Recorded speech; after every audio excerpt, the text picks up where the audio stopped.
in your house, house, house. In your house, house, house, house.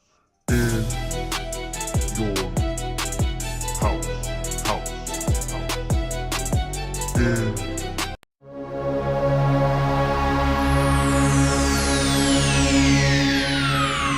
Ladies and gentlemen, may I have your attention, please? The show starts in 10, 9, 8, 7, 6, 5, 4, 3, 2, 1.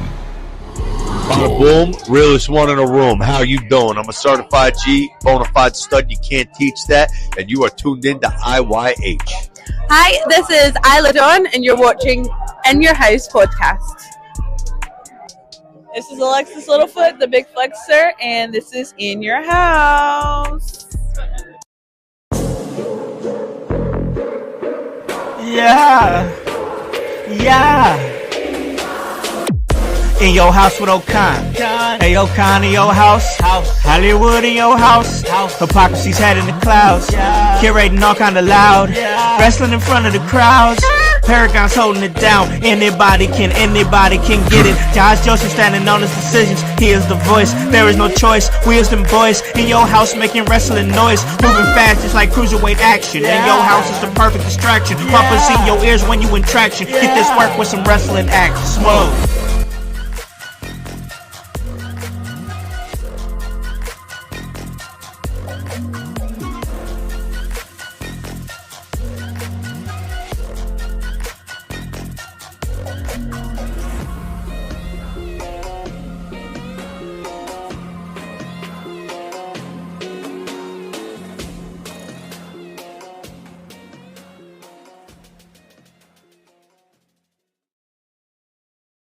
What is up, guys? What is cracking? It's the Con Man, and I'm in your house, and you guys already know the vibes. Anytime we slide on through, we're here to give you that work when it comes to this professional wrestling business. And guys, we're coming to you on a Sunday, and I've got a full panel here, and I've got a full episode here, and I've got some breaking news as well. I'm about to break that news, but before I do that, I'm going to bring on my guys here who join me each and every week here for In Your House. Starting with my man over here. He's representing Gonzo Sports Room, Gonzo Wrestling Room. He's the oldest man on the internet. Oh, gee! Tony Gonzalez, what is up, man? Oh man, just resting up, trying to recover from last night. Had some things going on, but hey, always excited to talk some wrestling, especially with you guys. Most definitely, man. OG was out there celebrating the 4th with all his nurses, and they had a great time. And, man, I'm excited for this show because we got a chance to get on our guy who does an amazing job over there on Tuesday. Pretty much our player coach over there on Tuesdays. He's a professional, man. He's the professional. He's also a Chaos Goblin. Kevin Calloway is in your house. What is up, man? Not much, man. Just trying to. I put on some. Well, I was forced into putting on some aloe vera because I got a nice 4th of July round of golf in yesterday. Ooh, okay. So I am tired, but here and ready to talk some wrestling. My man, we're always happy to have you, and I'm always happy to have my brother over here. Listen, I'm Devon. He's Bubble Ray. Together, we're the Dudley Boys. He's the producer of the show. On Wednesdays, we talk WCW, but every day, he's the voice, Josh Joseph. What is up, man? How goes it, house? How goes it, household? We got some Chaos Goblins. We got Tony recovering from nurses, force feeding him pills and telling him, look at the lights, Tony, look at the lights. And we're here with some wrestling. We got some huge news moving behind the scenes in IYH that, fans, when you get a hold of it, you're going to be like, why haven't you done this so far? But it's here, so don't worry about it. But yeah, we're really excited about what's going on here. And wrestling, this is a wrestling boy summer, I'll tell you that right now. Oh, yeah. If you're into wrestling, this summer's for you because there's a lot of great wrestling happening on all promotions. Oh man, there is a lot of great wrestling happening in all different promotions. Like he just said, we got fightings in the chat. We're already getting this chat going. He says, "Yerp, Kevin don't look like no golfer." You'd be surprised. I don't look like a lot of things. I played soccer when I was growing up. Everyone thought I played football. I golf now. It's a changing world. Yeah. It is.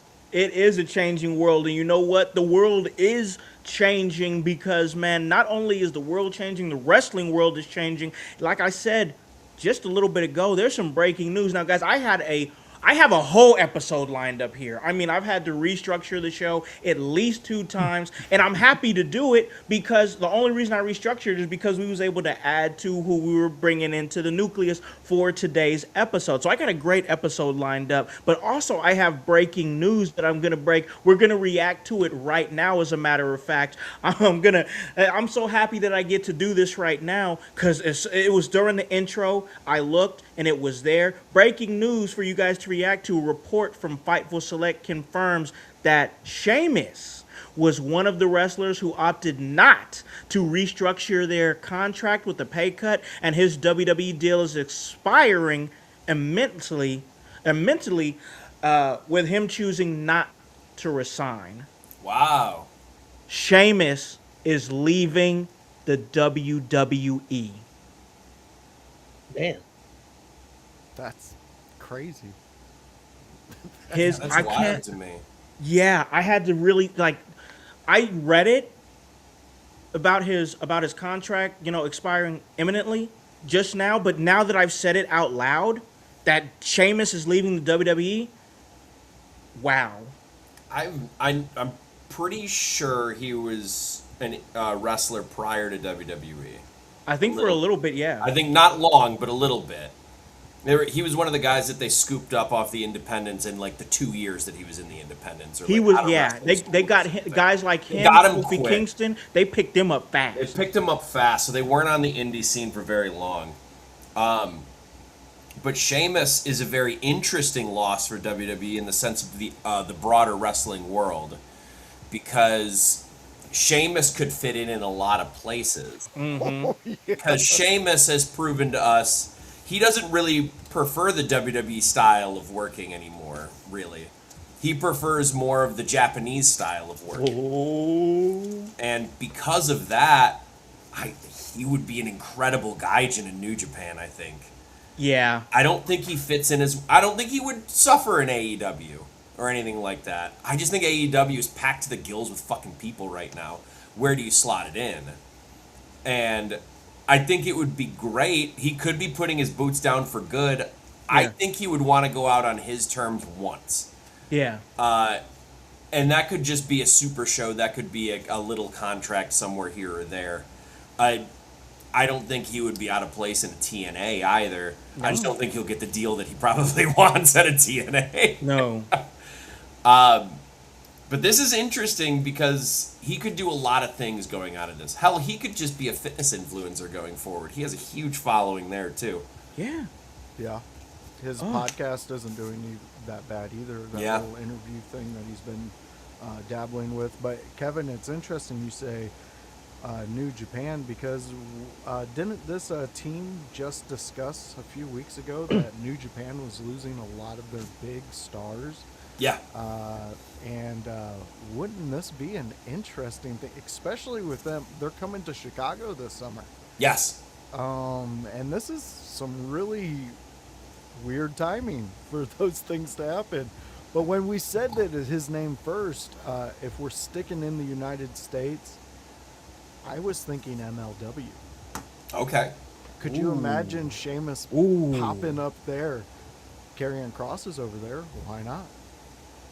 I would like that. MLW is a good choice for sure. Me, top of my list for Sheamus is exactly where Kevin was at, and that's New Japan because of the way that he works. I don't know if that's something he'd even be interested in. Like Fightin' said, maybe he's just done wrestling. He might be hanging it up too. He could just be done. But if I can't think of a better fit for him, and he wouldn't suffer in AEW. That's for sure. I think he'd do just fine in AEW. But as far as like the way that he works, tell me that there wouldn't be a buzz in the wrestling world if Sheamus didn't show up in New Japan one day. Oh, it'd be huge. It'd be really huge if they did that. But we're talking, we just discussed a contract, and we already know Tony Khan is no stranger to throwing people money. He's got that money, brother. And it's a more laxed, work schedule for an elder wrestler. I mean, look at Cope. Cope's still going. Christian's still going. Those guys are still. Jay Lethal's still out there working and doing stuff.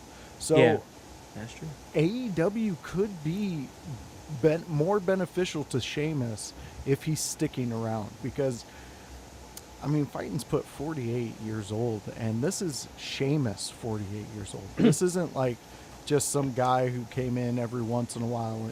Sheamus had some brutal matches throughout his career.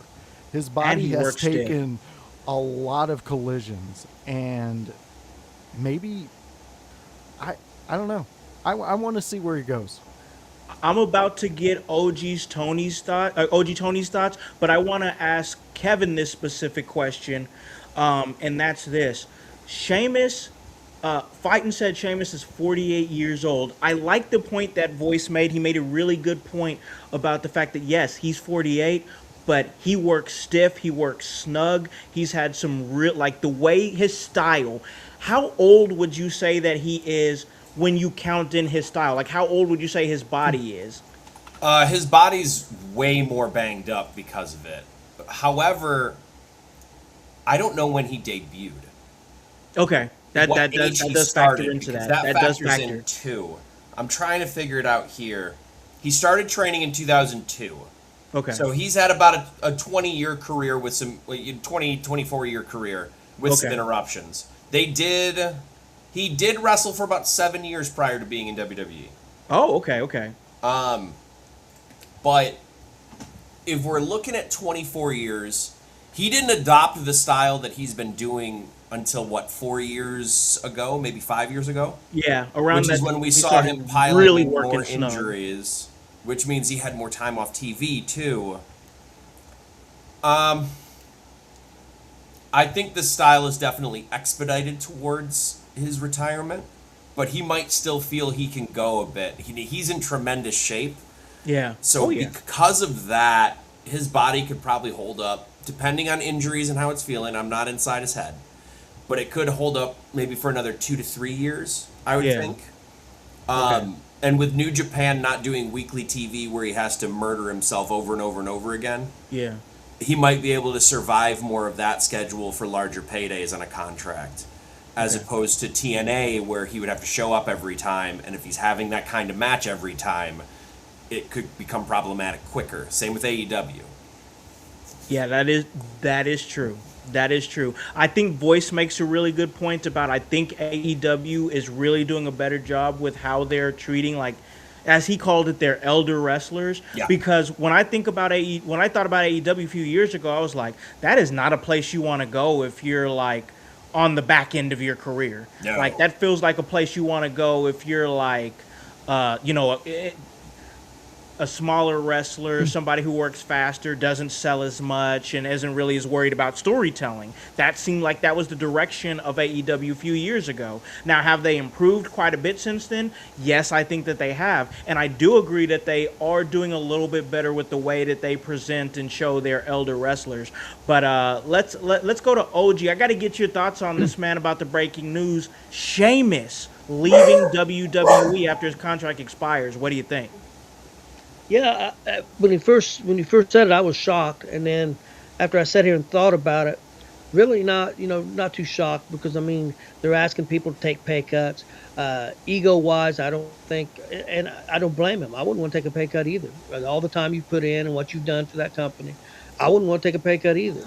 And I think so. I don't blame him at all. Same thing, with some of the other people that did the same thing. What I think is what I would like to see, I'd love to see him TNA, because I think he would could make a huge difference for TNA. That name would. But again, like you guys said, money wise, I don't think TNA can really pay him. And then he would have to go out on the independents to make money. And does his body really want to do that? So I think the perfect fit is going to be AEW and possibly New Japan both, because they That's have fair. that agreement. So and it's a deal where he could go in, work a feud for a month with AEW, take some time off, because he's not worried about winning and losing. He wasn't winning in WWE, so that's not a big thing. I think ego wise, from outside looking in, it's not like I know the gentleman. I don't. I think he's going to want to keep going for a year or two. I don't think he's going to stick around another 5, 6, 7 years. But I kind of agree with Kevin. I'm going to say probably 2 or 3 years. I'm going to probably lean towards a couple years. And yeah, Tony Khan's got money. I think one thing Tony Khan's got to remember, that just as a businessman, looking at it from a businessman standpoint, that you don't have to overpay, No. because New Japan don't have the money. WWE let him go, want to take a pay cut. There's no need to. I mean, don't get me wrong. I hope Sheamus gets as much as he can get, but But Tony you don't Khan's gotta in a throw a brake situation. truck at him.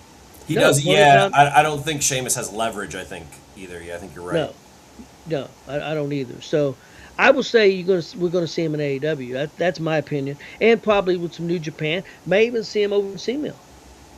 Yeah. That could Yeah. be too. You know, Yeah. if I was running AEW and I had this chance, we've talked about it for many weeks on the Thursday show, guys. We've talked about them needing a general manager. Why doesn't Tony have a fighting general manager? Sheamus can fill a role like that. He can run with a character like that. Where, yeah, he sets up the fights and stuff, but if you talk shit to him, like sometimes these wrestlers do, he can whoop your ass in a match and set that up too. Mm-hmm. And you get a Sheamus match. But you still get to see guys like that who Sheamus has a fun way of presenting wrestling anytime he's been in it. He's faced being mocked when he first showed up because, good lord, the man was a ghost with bright red hair. Oh Like, man. and then they shone spotlights on him to enhance that even more. So he had to go through some of that. Look how he is with these videos he's made for his podcast, his interviews. He's an entertaining dude. People engage with him. All these other wrestlers have great relationships with him. To me, Sheamus is one of those hidden gems that maybe WWE should have thought a little more about what Sheamus and those types of guys bring to your promotion. That's a good point, because when I look at, and here's the thing, I think that WWE, specifically TKO, in their mind is trimming the fat. Yeah. That's what they're doing. They're trimming the fat. But I still feel like these guys have something to offer. Like, tell me you wouldn't lose your shit if the New Day showed up on AEW TV. I would.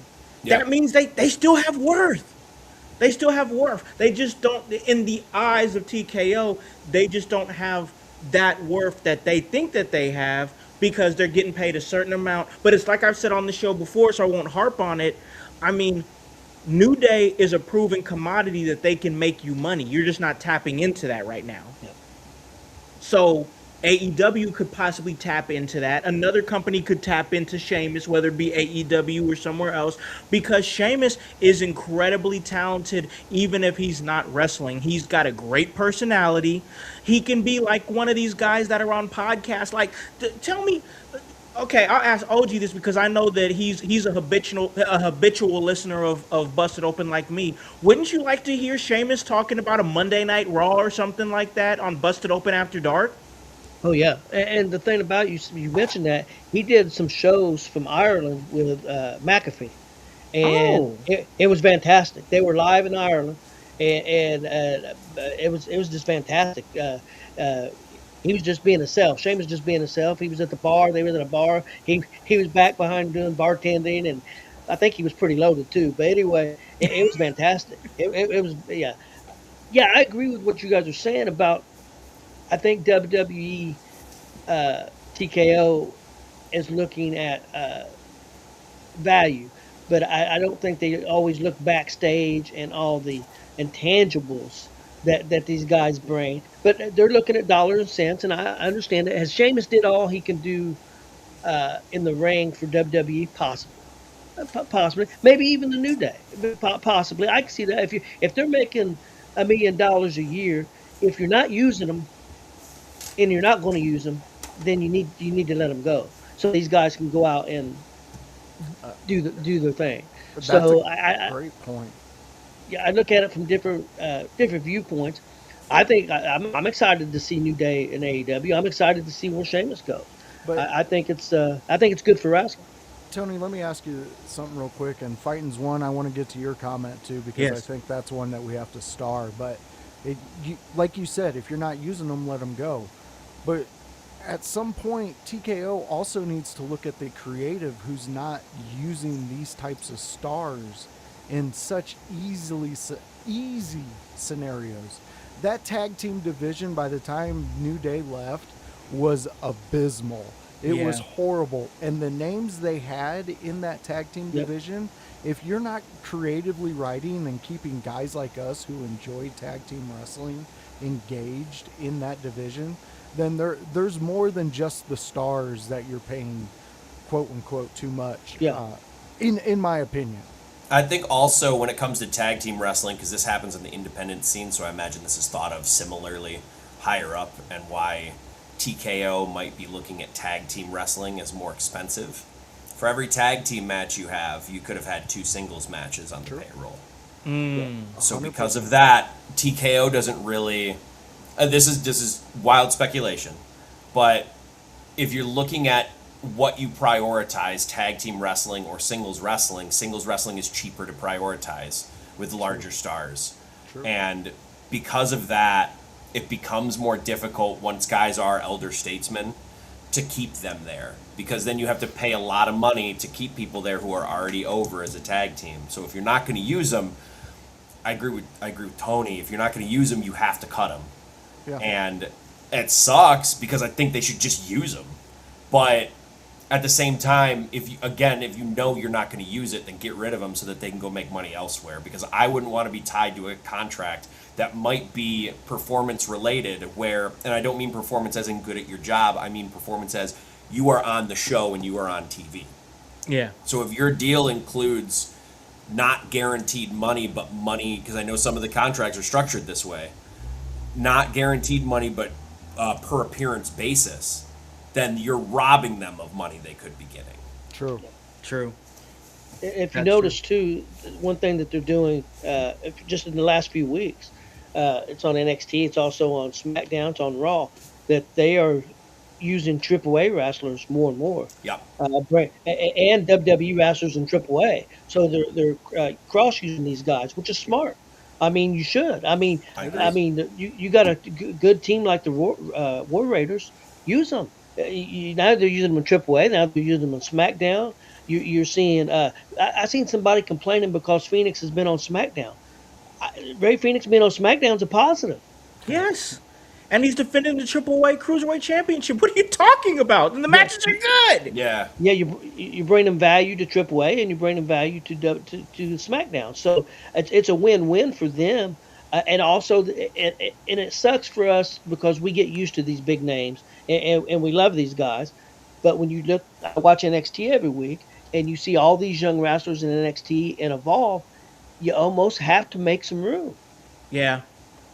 It's true. It's absolutely true. Voice, let's hit the chat. Let's see what we're talking about out here, because this Sheamus news is crazy. We got Fightins. He says TKO is trimming what they think is fat, but they might be trimming off vital parts that they don't realize yet. And I think we kind of covered that, and you're right. Go ahead if you want to go ahead and put a star on that one, pin that one, because that's a good one. That's the thing. That's the thing right there is, they don't know what they're getting rid of. This is TKO. I'm not talking about WWE. If you're a representative of WWE and you're in those locker rooms, we all know, well, a lot of us know, who kind of understand process and hierarchies and how things work, that Triple H ain't making these final decisions anymore. They're coming from above. They're coming from a top. There's somebody above that now. All right, the McMahon Levesque family is not. They're not the end all be all when it comes to WWE anymore. That ended when TKO took the company, and TKO has a direction that they want to go, but TKO doesn't know wrestling. They just know that they want this to be pushed into the forefront on, the ESPNs, on the red carpets, on the, breakfast clubs, all that. That's what they care about. To their Those credit, TKO guys. To their Go ahead. credit, I do think TKO is a good promotion company. Yes. They get themselves out there. They get to the larger spots. Say what you will about a lot of other things, but they are in front of our faces all the time with it. Nope. And they advertise well. The problem is promotion for wrestling, then you have to deliver wrestling. Yep. And it's not that they don't deliver wrestling, because I think they do, but delivering wrestling is much different than delivering UFC, where you put all that shit in the forefront, and then you expect people to show up and just watch a fight, right? You watch that fight, it could last anywhere from 1 minute to 20 minutes. But in wrestling, you need to care behind everyone there, too. Like, you care about the characters and how they got there. UFC, they just make a video package and explain that, and then they punch each other, and everyone likes the punchy bits. And I think that kind of saves it a bit more. Not that you don't care about the people, because you start getting to know fighters, too. Yeah. But it exclusively matters if you care about wrestlers and their character in this. Because if the wrestling is good, that's awesome. But if you don't care about the characters and who they are and their personas, I think eventually that gets stale. Yeah, no. You're right. To Kevin, and I'm not trying to upset wrestlers or anything by putting it in this category, but it's almost like a play that has actual hitting and violence in it, Yeah. Because in wrestling, there's a story that we want to follow, and we want to feel these different emotions for each of these stars that go out there and put forth this story. In sense, that's the play part where they have to develop a character. They have to be this. They have to do this. And then the violence comes in with, obviously, the match and things like that. Yeah. I mean, I'm not trying to discredit any of that. But I also would like to say back onto the difference between WWE and AEW, and in the stance that, yes, the promotion on WWE, you're going to get that way, way better over than on AEW. But in AEW, he's paying guys who are trying to figure out what they're doing with their life going forward until their contract. Like, he's finishing out contracts and things like that with the amount of money they agreed on. In the world of wrestling, and if I'm speaking out of pocket, please stop me, I think that's more of a benefit to the individual who is under that promotion than all the other wrestlers. It's almost like they heard what the wrestlers had to say about the way they were making money, and if injury ever popped up, Tony's covering it. They're not worried about if it's going to be there. I would argue it's a yes and no to that, and it depends on the person.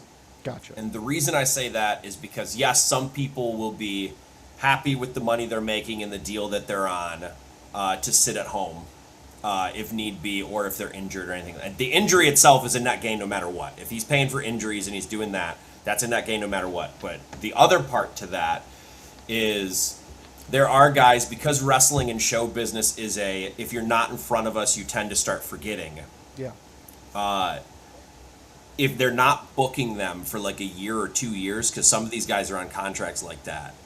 Keith Lee comes to mind, who just has not been on AEW TV. They've had nothing for him. Yeah. And he's still stuck under contract. He can't go out and work because he works for AEW, and it's hard to get those dates with it and aligned with that and still be there fulfilling your contractual things. I don't know every specific in those contracts. Sure. So I can't possibly know if everything I'm saying is accurate. But I do know that I've heard from both sides of it where they're happy to keep the money and they're happy to do that and just keep working on their own brand elsewhere from outside of the ring. But there's also guys who are like, no, this is my lifeblood and my career. Yeah. And I want to be out there in front of the cameras to do more things. Gotcha. Because otherwise people will start forgetting about me. So it's both. And I think WWE and AEW It's impossible not to make this mistake sometimes. So I'm not blaming either company for this. It's just the nature of this fucking business. They can't possibly get everything right. It's not going to happen. Someone is going to get left out. Someone isn't going to feel like they have plans. Someone on the booking team won't see the visual or the potential for someone. See Swerve Strickland in WWE. They didn't see potential for him there. He went to AEW and he's killing it. Yep. AEW didn't see potential in people like Cody Rhodes, or because there was issues with Punk, they're like, no, we have to get rid of them. Or Danhausen. They're going to and Danhausen. Actually, Danhausen's probably the best example of it. Oh man. Danhausen sat there doing nothing as a merch machine, and they couldn't push behind that, or didn't want to, or didn't see the vision, or whatever the case may be. So he went to WWE, and now he is doing that. So there's going to be fumbles. There's going to be things that you fumble to the other company. There's going to be things that happen along the way. But keeping guys locked up in contracts can work two ways because of that. Yeah. And TKO/WWE and AEW have both kept people under contract for as long as their contract is so that they don't jump. That, as much as we as fans don't like, is good business sometimes because you're keeping those guys from going over there and making a larger impact. Not only that, and this is kind of shitty towards the performer, you're keeping them under contract until the end so that they lose some of their star value when they go. Yep. Cooling them off. You're cooling them off.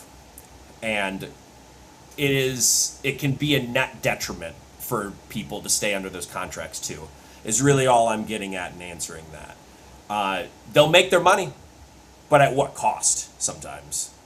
Oh, that's, man, well said. You're going to make your money, but at what cost? No, that's well said, most definitely. And we're going to continue to cover this Sheamus news as we get more information. I know we got a chat that is rolling here, but Okay, let's check. we've also got an episode we still got to get into.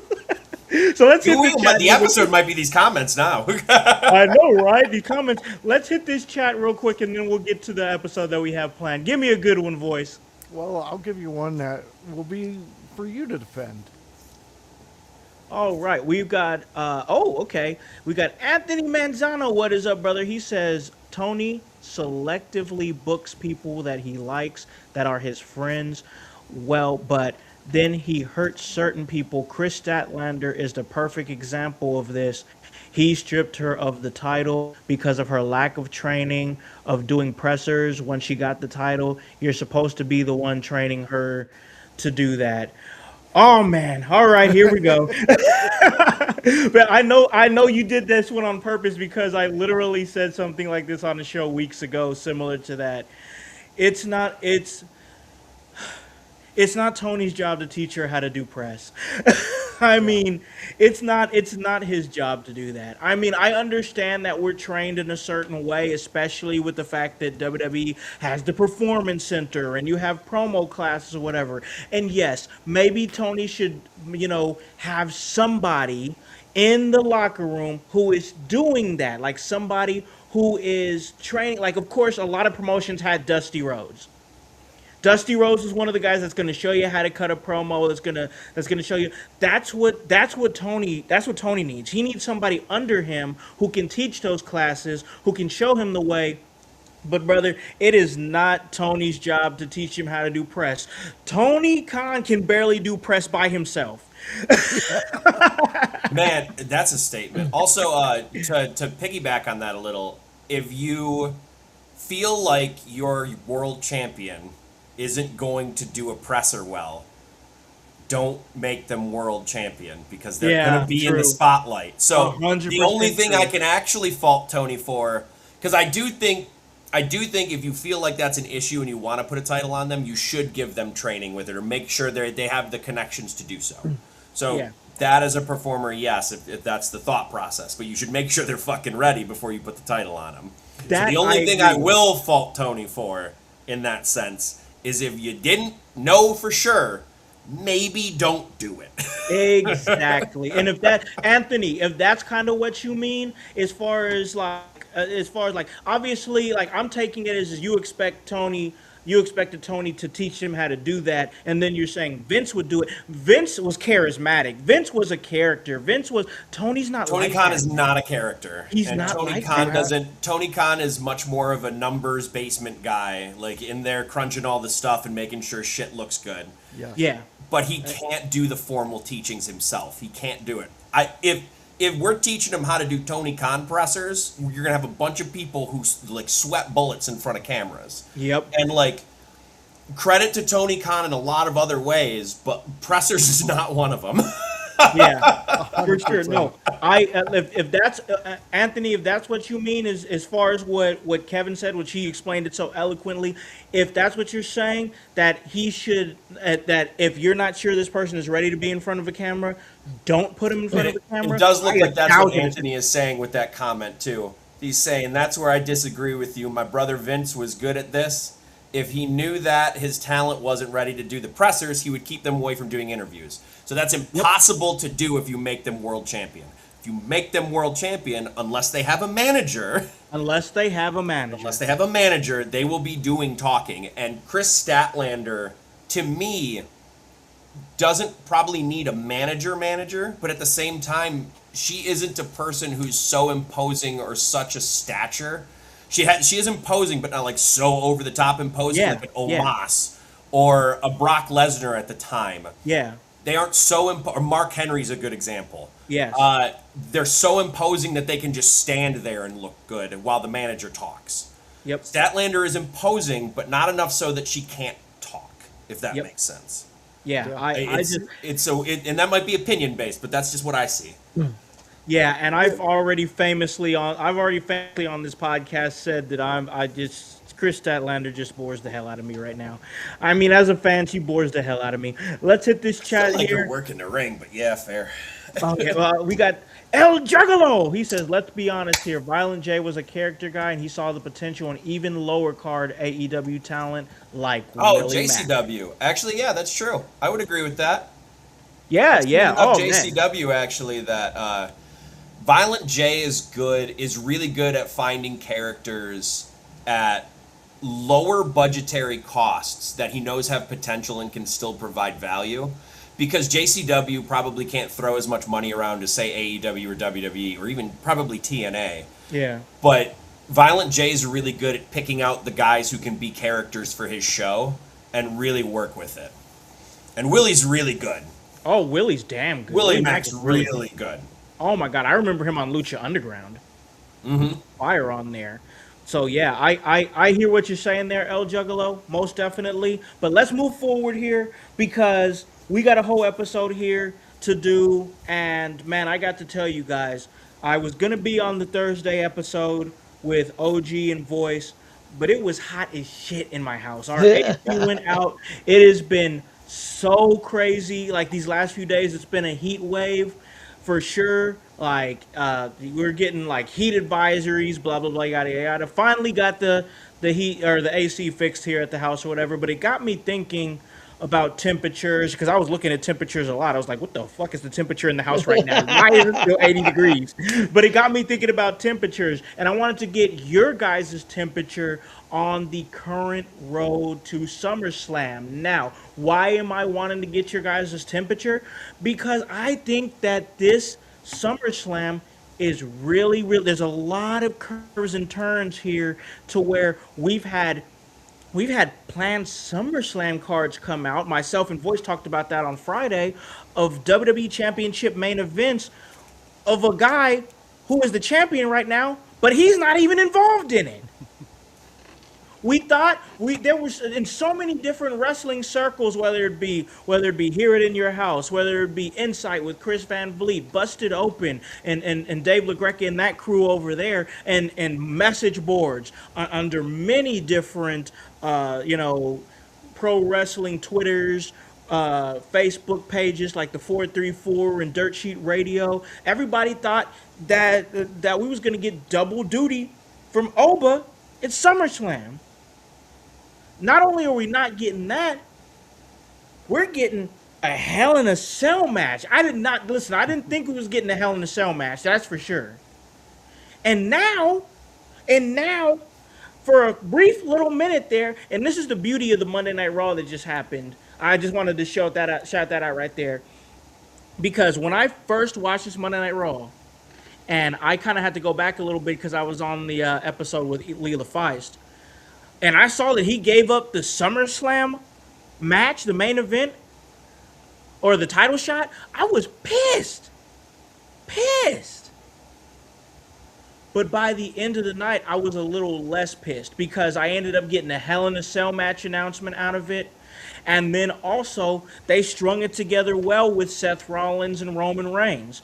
I really loved that promo between Seth Rollins and Roman Reigns at the end of Monday Night Raw. It got me excited for the match. And even though I'm not super happy that we're not getting double Oba, I'm excited for what we're getting, and I think that means something. We don't know the state of Rhea Ripley and what she's going to be getting into, or if she's even going to be ready for SummerSlam. We don't know that. We know my whole point in saying all this is that some of the cement has dried on the SummerSlam card, but there's still a lot that hasn't. So I want to ask, where are you guys at? What's your current temperature on the road to SummerSlam? I'm going to start with OG here. Where are you at? I'm excited. I know you guys had takes. I didn't have a big problem with Oba because I think it fits his character giving up that title.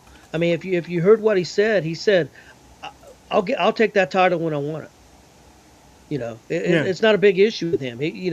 I'm the ruler. I will get it when I'm ready to get it. So I like the way they played that to a certain degree. I understand. I would have loved to seen double duty also, guys.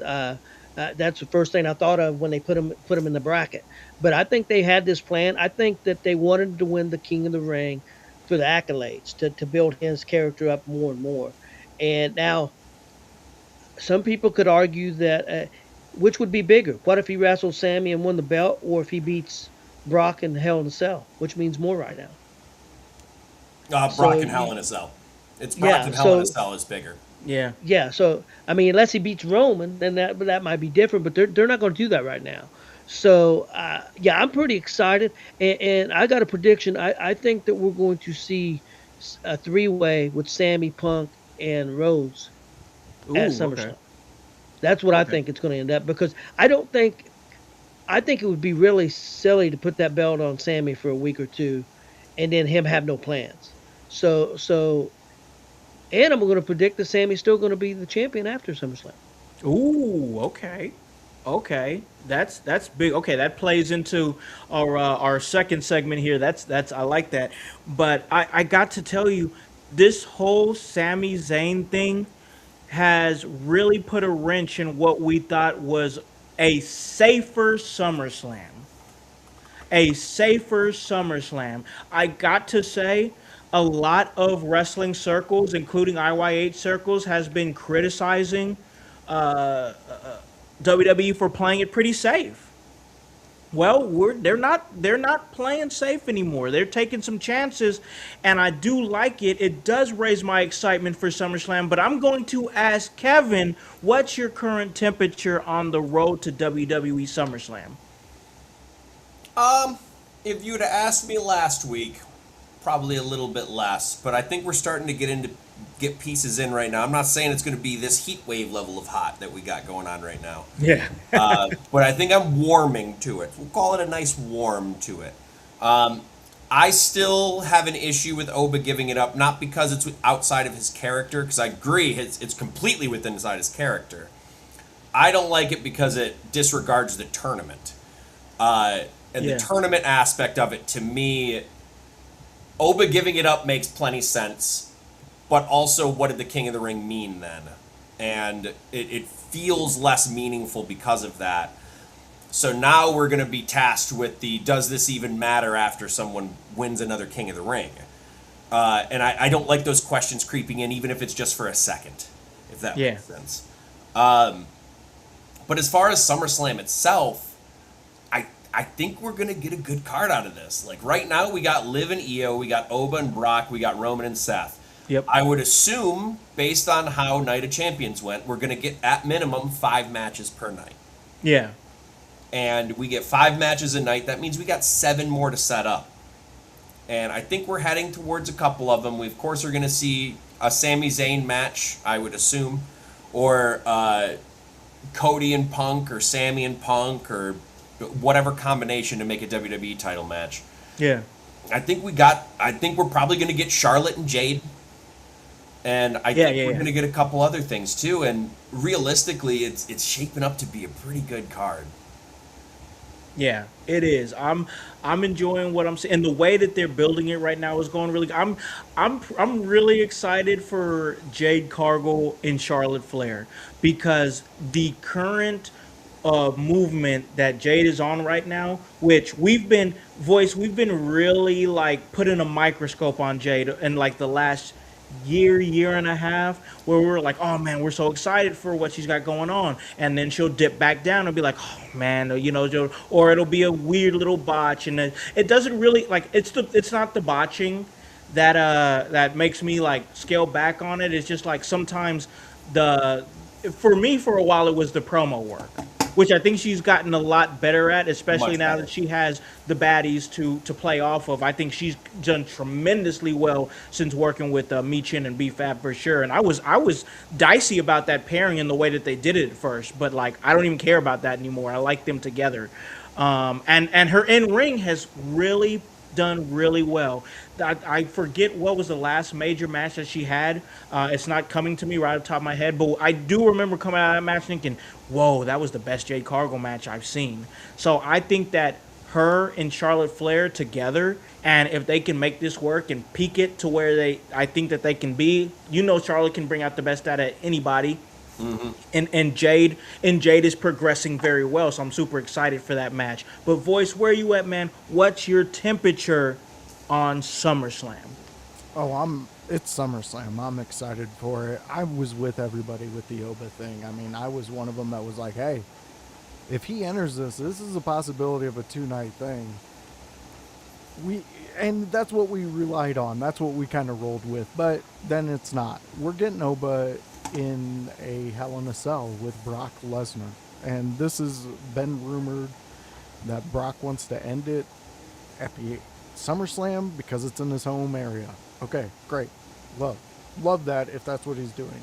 We've seen the whole way to get there with him basically pulling the wool over our eyes and just making us fool. I cried when I thought Brock was gone and he came back. So he made a fool out of me, and I'm okay with that. But I'm okay with it to a point, but I'm also with Kevin. Now the tournament's bigger than Oba. It's always going to be bigger than anybody who steps into the tournament from then to now. I mean, you cannot advertise for your winner of these tournaments to go to SummerSlam and face whatever champion they want. That's how it was advertised, and then it changed up. And I'm fine with it because they're working with it, and this is where we need to be at. We need to, like we do here, when we watch WWE, we put on those WWE glasses, and all the other promotions. We put on those types of glasses when we watch their product. We don't sit back and go, well, they're not doing it like these guys, so this guy is not this one, and this one, I don't like this product because of the, like, that's not what we do. We watch the product. We tell you what we like, what we don't like. I didn't like how the way and like I'm going to jump with Kevin, disrespected the tournament in a sense. In a sense, it is. But I get where the character is, and Oba is the ruler, so he can take a title whenever he wants. I get that whole concept. So with WWE, I put on those glasses and I fall into that. And he's going up against Brock Lesnar, one of the biggest beasts I've seen. Like, I didn't be born and then find out about Brock Lesnar. I was already born, I was already loving wrestling, and then found out. He's not like Andre the Giant to me. He's my own Andre the Giant from this generation. Kind of. So him going up against Oba is like, this is historical. This is like Muhammad Ali's last fight. These are the moments I'm getting because that's what I think's going to happen. He said it before. Something about me thinks Brock's going to be done after this. So I like that part. But SummerSlam overall, I want to say Jade, she can do little botches in the ring because her character work has increased so much on promos and things like that I can overlook those things. Sure, yeah. It was my same way feeling with Nia Jax when everybody was fucking talking about her and the way that they didn't like her doing this and that. I liked her character work. I liked her promo work, so I could overlook little things like that. So I'm looking forward to if they actually do the Charlotte Jade match. I think that's going to be a great one because even Charlotte, we talked about when she came back, she was not in a good boat with IYH. When she first came back, we were all down on her, and then she switched it around. And look at her now. We're looking forward to a Charlotte Flair match, which that's where we should be with that name alone. So my temperature's getting up there. Like, we're calling the AC guy because I think there's something wrong. It's getting a little hot. I'm looking forward to this one. And I see you out there, El Juggalo. I'm looking forward to Bloody Mania 19 too. But I'm looking forward to being able to consume all of this content, not just, one over the other, because I enjoy wrestling. Yeah. Yeah, man. We just love wrestling here, man. And that's why I wanted to take everybody's temperature on SummerSlam. I'm excited for it because I think it is going to be a good SummerSlam. I think some good stuff is coming for sure. I got to tell you, I'm still really zeroing in personally. We see Ripshot out there in the chat. We appreciate him. I'm still zeroing in personally on what is going on with the the Rhea Ripley situation. Not in a way that's like, oh, I'm not excited for whatever's going to happen, but more like I want to see what the play is. Because we're still, things are still up in the air with the state of her injury. Is she going to be cleared? Is she not going to be cleared? We haven't seen her. That's the biggest thing. I'm excited for what we've got, already set. EO and Liv. I think EO is going to win that thing. I truly do. I said that from the time Danhausen cursed her that I think EO is gonna beat her, and then she's gonna beat her again at SummerSlam. And I was listening to the Tuesday show, and Kevin was saying, that they did telegraph that. They let us know already ahead of time that Liv Morgan was about to lose this thing when Danhausen cursed her. But maybe that's the story that we're telling, that we're gonna see the downfall of Liv Morgan because of the curse. I think that Liv Morgan is somebody who's been up since she's came back. She's won everything. She's the leader of the Judgment Day. She has the title or whatever. There might be a good story to tell for just like how, she caused Rhea to lose everything. Maybe it's time Karma hit her. Maybe it's time Liv Morgan loses everything. Danhausen's the helper of Karma. He is. The harbinger of karma. You don't want to fuck with this guy. Why do you think there's some people like look at Matt Cardona. Matt Cardona is he's staying on his good side, man. He's staying on his good side. It's smart. But all right, y'all. I just want to get everybody's temperature on SummerSlam, and I think that we did just that. And listen, we truly appreciate the chat. We're gonna get to some more of that chat, but first, we're going to take a break, all right, y'all? We're going to take a break.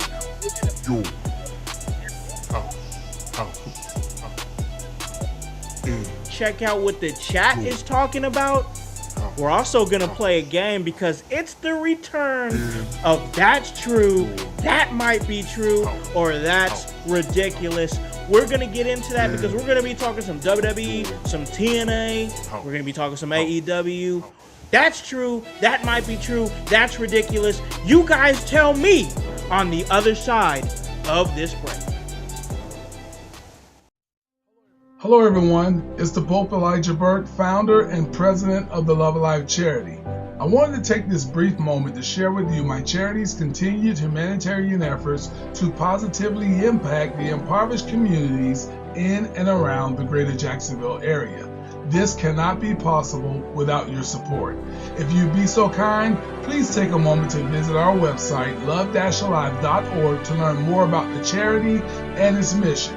Also, feel free to donate to our 501c3 organization that operates off of the donation of the public, which is you. Whether that be by website or via Cash App, $1 help makes a difference in the lives of others as we continue to positively influence many people by being the change that we wish to see in the world.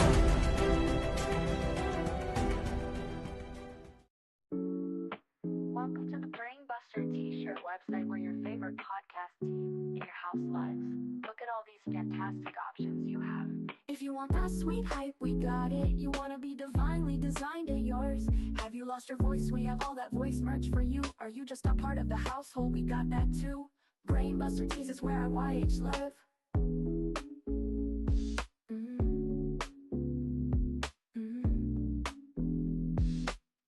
Brainbuster Tees is where IYH live.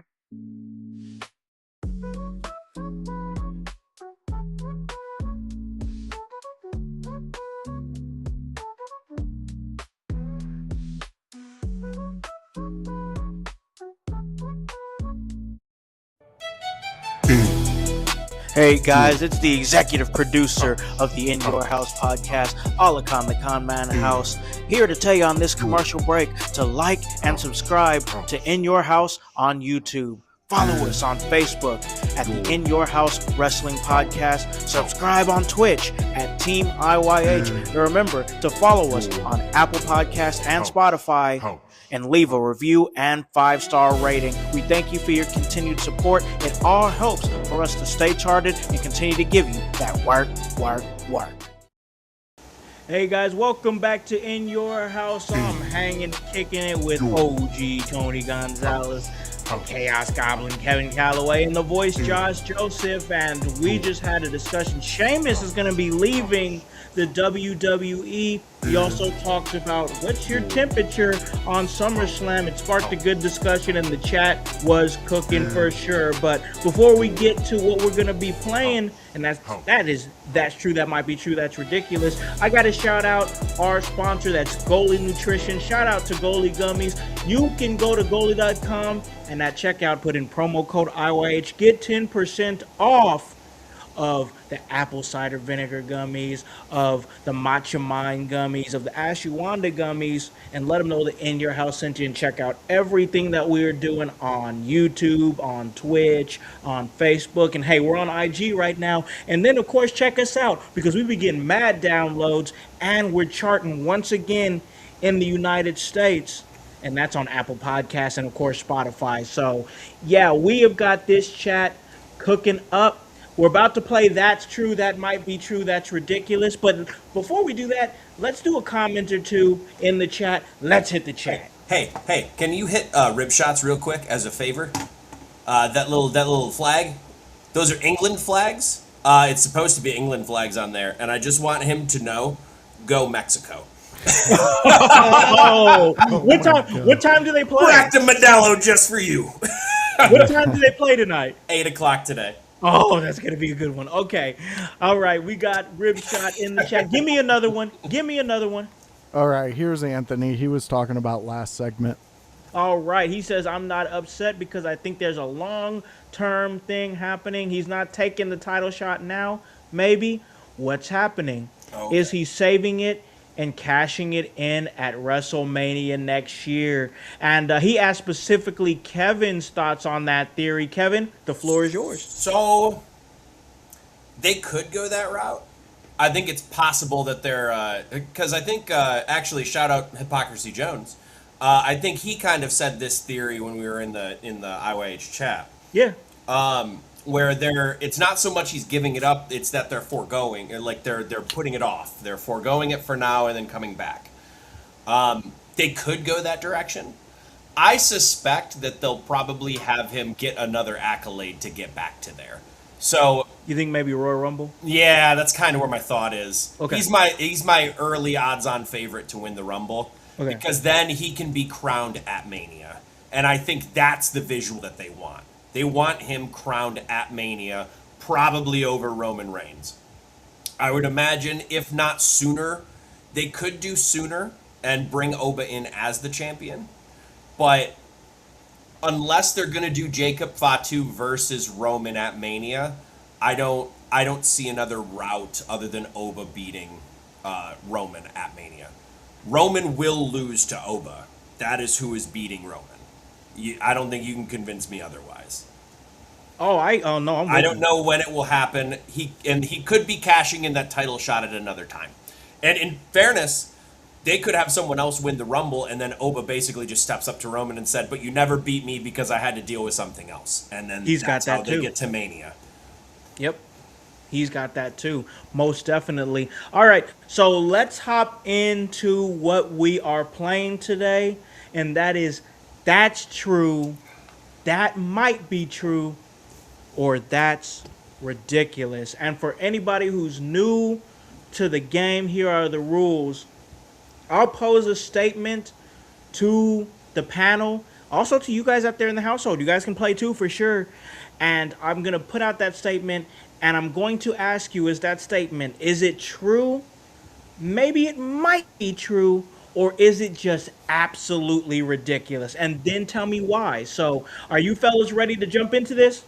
Absolutely. Let's go. So, All right, all right. Always love when we get a chance to play this, and we're jumping right into it now. We're going to start with OG Tony here, but I'm going to put the statement out there right now. We've got quite a few here. I got quite a few written down. And we talked about this on Friday, so now I'm going to bring it to the panel. There's a lot of discussion about Sami Zayn and his championship run.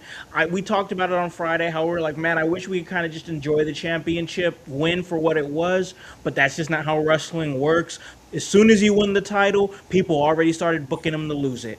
So I want to ask this. Sami Zayn is clearly just a transitional champion and will lose the belt immediately. That's true. That might be true, or that's ridiculous. OG? unfortunately, I'm gonna say it might be true. I don't Okay. want it to be. I don't want it to be. I want it to be. That's ridiculous. He should have the belt for at least a couple months and have some good defenses. But uh, it's hard to say. It depends on some things. Could Kevin Owens be coming back? I mean, there's a lot of different directions they can go because Cody don't need the belt. Yeah. So I mean, you could build Sammy with that belt for a while. I mean, I could see it. I would love to see it. So, but it might be true. Okay, all right. We always got to see because, like, I don't know how I feel about this, like, about where they're going with the Sami Zayn run. Part of me feels like it could be somewhat of a Darby Allin type run because he just won the title last week and he's already going to be defending it tomorrow, which we learned on SmackDown. He's going to be defending it on Monday Night Raw from Chicago. So we'll see. We'll just go with that and we'll move forward from there. But Sami Zayn is just a transitional champion and will lose the belt immediately. Kevin, that's true. That might be true, or that's ridiculous. I hate that I have to say this, but we're in Chicago tomorrow. Yep. They're going to have Punk come out after this match. Punk ain't facing Zayn. That's true. Oh, okay. I don't like that I have to say it. But I think they're going to go the route of Punk versus Cody. Yeah. And that, we're looking down the barrel of a SummerSlam. If this was another pay-per-view, I would say that's ridiculous. But because we're looking down the barrel of a SummerSlam, unless Punk is coming out to cost Cody and turn heel, which is possible, but I think unlikely.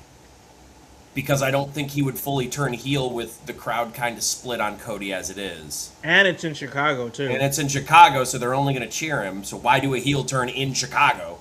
That's, Yep, no matter what he that's does, the they're most going to cheer him. ridiculous. Yep, true. I think he comes out after this match is over. Cody is holding the title. Cult of Personality hits. They have a face-off. Here we go to SummerSlam. That's your match. So I don't like it because I think we should have just done Sammy differently if that was the case. But when the pieces start aligning like this, I got to follow the breadcrumbs. No, you're making sense.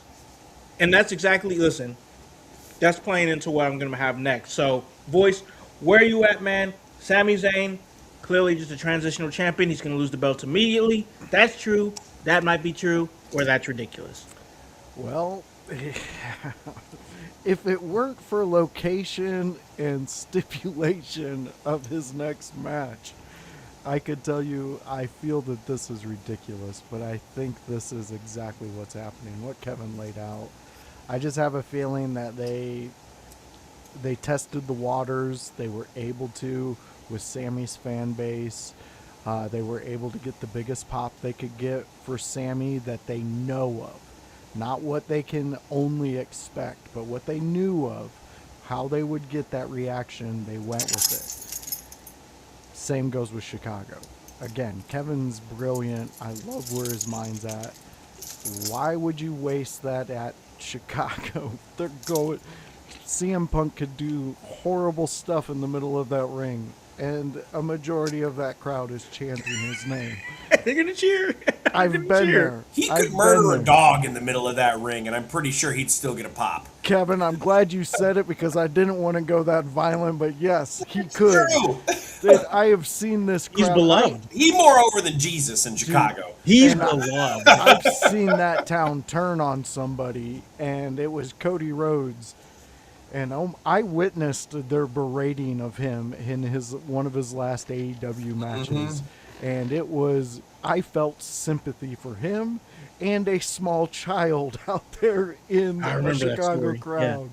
It's a different animal. That's where I think this is true. Sad but true, like Metallica said, but it's true. Yeah, I think I'm gonna err on the side that it might be true. I just want to. I think the reason I'm saying that might be true is because I'm trying to keep optimism alive here, honestly. but the way Kevin is laying it out plays it too perfectly. To be honest with you, I mean, it makes sense because even no matter what, even if Sammy loses tomorrow in Chicago on Monday Night Raw, nobody can take away the fact that he won the WWE Championship. Yep. It happened. It's a moment. Yep. And even if it's just a moment, it's a moment that nobody can take from him. And furthermore, it proves that WWE is willing to take a swing, even if it's close to one of their biggest shows. True. I think that they need to be commended for that. We come out, a lot of us will give WWE a lot of shit for different things, but I commend them for making this decision, for taking that swing. Even if Cody gets it back tomorrow, I commend them because they didn't have to do that. I expected Cody to retain, and then we move forward, and then Sami Zayn's back to talking to stiff Johnny Gargano in the background. Like it just is that's what I thought was gonna happen. But they took the chance, they took the opportunity, and I like it. So I say that might be true, though we might possibly see him hold it past that. But the way Kevin played it out makes it too perfect that Cody Rhodes is gonna win it back, Cult of Personality is gonna play, and CM Punk is gonna come. And we're going to possibly set up what could be a one-on-one, or maybe they could play with it and make it a triple threat at SummerSlam. Howse. Yeah. Howse. I had a question. Kevin, do you think this would be the perfect place to turn Cody heel? To turn Cody heel? If you really want a face-heel dynamic, you can have that. He is not going to be warmly received in Chicago. No. You could play into that. So yes, if you were going to turn Cody heel, I would say this is the perfect place to do it. Chicago's already going to be on your side, so the optics are there. And on your side in the sense of, like, against Cody. Yeah, against him, yeah. And if he goes over for that title in a way that's any kind of opportunistic, he is going to get booed out of the building. Oh, God. Dude, And then you could have Punk, and then you could have Punk come out. It makes perfect. It makes perfect sense. If they was going to do it, that would be the place to do it. I It agree. makes me want to steal a ticket to that show just to witness all them hating Cody again. It could be a big moment, too, that's going to lead us to a big SummerSlam match as well. So, absolutely.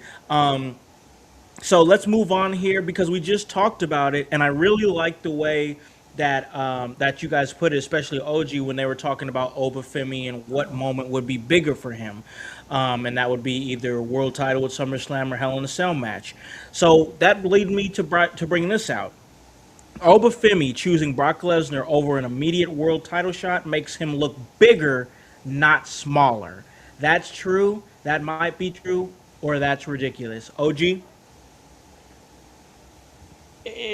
I'm gonna say might be true, and the only reason is if it was a match with Roman, I'm gonna say maybe not. But a match against anybody else, yeah, I think I think they did the right thing by making. If they didn't make this a Hell in a Cell, then if it had just been a normal match, I think that would hurt. I think a lot more people would be upset. But since it's Hell in a Cell, and it is possibly a retirement match, but possibly the last time we see you. I don't even know if they're going to bill it that well, a retirement match. I think they may just have it and we may never see him again. But I'm going to say might be true. Okay, I got you. Kevin, where you at, man? Oba choosing Brock Lesnar over an immediate world title shot makes him look bigger, not smaller. That's true. That might be true. That's ridiculous. Oh, you see, that's the thinking face, Yup. man. So I picked a good one. it's tough because I think I'm with OG on this one. If he were to have picked Roman and won the title, he is a bigger star, and I think that's non-negotiable. Because if he beats Roman there, that is the crowning of him. He already beat Brock once. So technically, he has nothing to prove. We're just elongating this into a cool feud with Hell in a Cell, which is good too. Don't get me wrong. Yeah. But if he were to move on to Roman and win that title from Roman, pinning him clean in the ring after 1 to 2 of his powers, Roman can kick out of one of them. Who gives a shit? 1 to 2 of his power bombs. Yeah. You have now built a star for the next 10 years. You are also going to build a star for the next 10 years. By putting Oba over in Hell in a Cell. So, as far as Oba picking Brock, he's bigger, I'm going to say that's ridiculous. Okay. But it is not because the title shot would make him bigger, it's because both of them are the same. Yep. They would both get the same outcome no matter what. If he were to choose someone else than Roman for the title, after all the pomp and circumstance that he put out of his mouth, it would be much worse. But that was never on the table to me. It was always going to be Oba Roman, or it was always going to be Oba Brock, or it was going to be both, as laid out before at some points during the show. So I'm going to say that's ridiculous, but not for the reason that the title is bigger. It's because they're the same. They're doing an adjacent move. Yeah, I like that. I think that makes a lot of sense because the move does feel adjacent, especially with Brock Lesnar. Possible retirement match. And in Hell in a Cell. So, absolutely. Voice, we're going to jump over to you, man, and get some of your thoughts here. Of course, that is Obafemi choosing Brock Lesnar over the world title shot. Makes him look bigger, not smaller. That's true. That might be true, or that's ridiculous.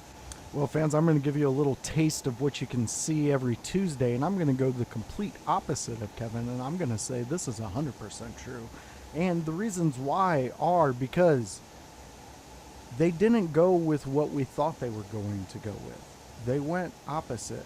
Oba chose to go against Brock over this title. He's talked about more. That people are talking good or bad or questioning his actions. He is in people's mouths. If we would have expected them to go the route that we planned and wanted, would he be the bigger discussion? Would that match matter? Now there's more eyes on this match because now they've created some Jerry Springer type craziness to it because, oh my God, look at what is he doing? Where are we going to go with this? So they've created all this wind storm around it.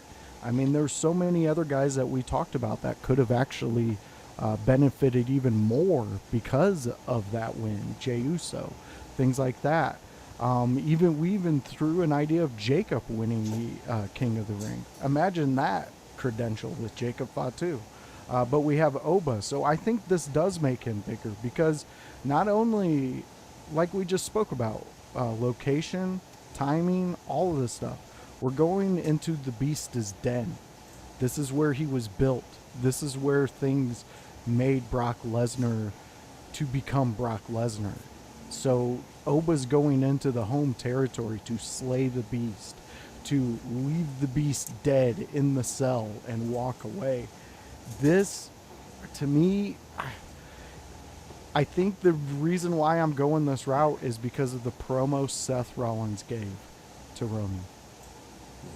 Whether that be some type of bias, some type of thing, I want to see that over seeing Oba go against Roman right now.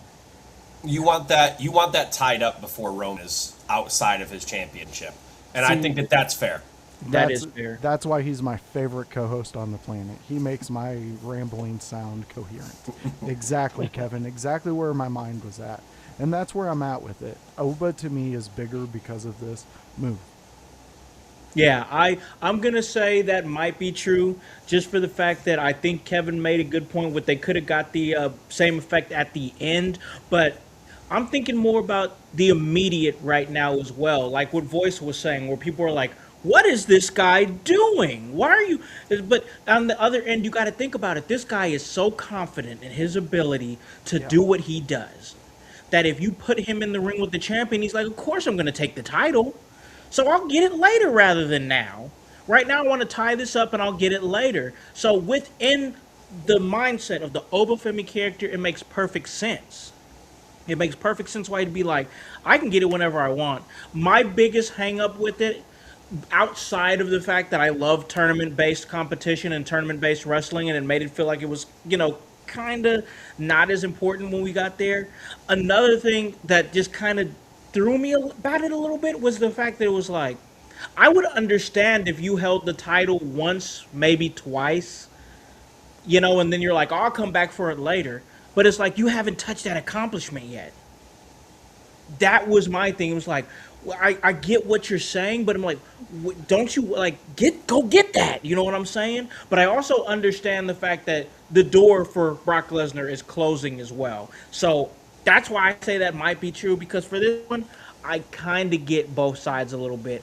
So we're going to go on to the next one. But first, let's hit the chat, because Anthony's got a question for me specifically. You want to know what I think? Well, he gets the thoughts in the last couple comments. Little old me. Okay. Oh, he's got a couple of comments here. Okay, let's get to it. He says he thinks it's true because he thinks dominating and destroying Brock in the Hell in a Cell makes him a bigger superstar and bigger monster than he already is over beating Roman for the title. He feels Oba and the game keys running. He's got the keys running now and is so over right now that he's really does not need the title to make himself a bigger star. He also goes on to say, because if you put it on him, he's already bigger than the title, and usually the heavyweight title or a major title in general is supposed to make the star and not the star make the title. There are some cases where the man makes the title, though. That's the thing. I was about to disagree with that last sentence, only because Seth Rollins being the world heavyweight champion for so long completely negates that to me. Yeah, he because made you had to use they him needed to somebody to make that title more prestigious. So there's a give and take to that, though. For sure. You have to make the title more relevant, then you can start having it make other people. Exactly. It's all the basically what Kevin's saying is that it's all got to start somewhere. Yeah, everything has to start somewhere.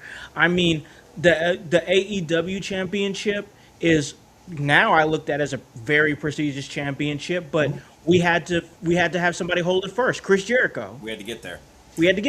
And not only that, I would also disagree in the sense that the title makes it. The title is a piece of making a person. Who you beat for the title is also very important. Because there is a difference between Obafemi beating Sami Zayn for a title that he's won one time on one defense, and then him beating Roman, who is one of the most decorated long-reigning champions in history. Yeah. So while the WWE title is technically probably more prestigious than the World Heavyweight title, yep, it is more prestigious right now in our current day of age, in the year of our Lord Jesus Christ, 2026. It is more important to win the World Heavyweight title right now because of Roman holding it. because of Roman. which is Roman. Exact. Totally agree with that. But All right, as far as making him a bigger monster than he is, beating Brock, I think that's true. Yeah. I think he's a bigger monster beating Brock first. It's how you want to get him over is the thing that I meant more of the adjacency. Yeah. For sure. Okay, let's move on because we got to get to some AEW statements here.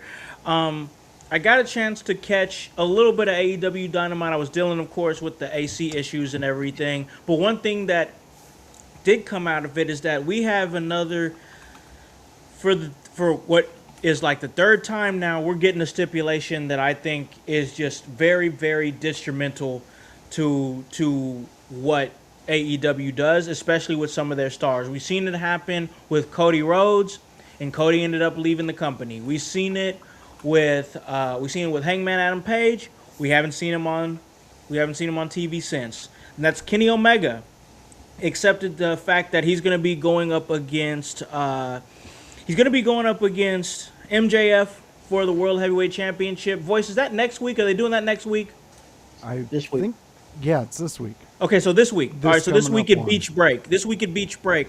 Omega accepted that if he loses, he can never challenge MJF for the AEW World title again. He can't challenge for the World title again at all. Ever. And this is the third time that we've seen this. Kenny Omega accepting that stipulation and them bringing that stipulation back is probably, how can I say this? Is probably one of the dumber moves that they've done. That's true. That might be true, or that's ridiculous. OG?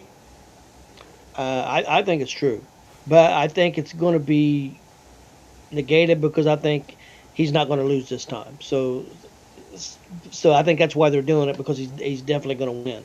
But I don't like that stipulation. I don't have a problem with that stipulation if it was just MJ, as long as MJF held the title. That exactly. But when you do it, period, I think it's a bad stipulation.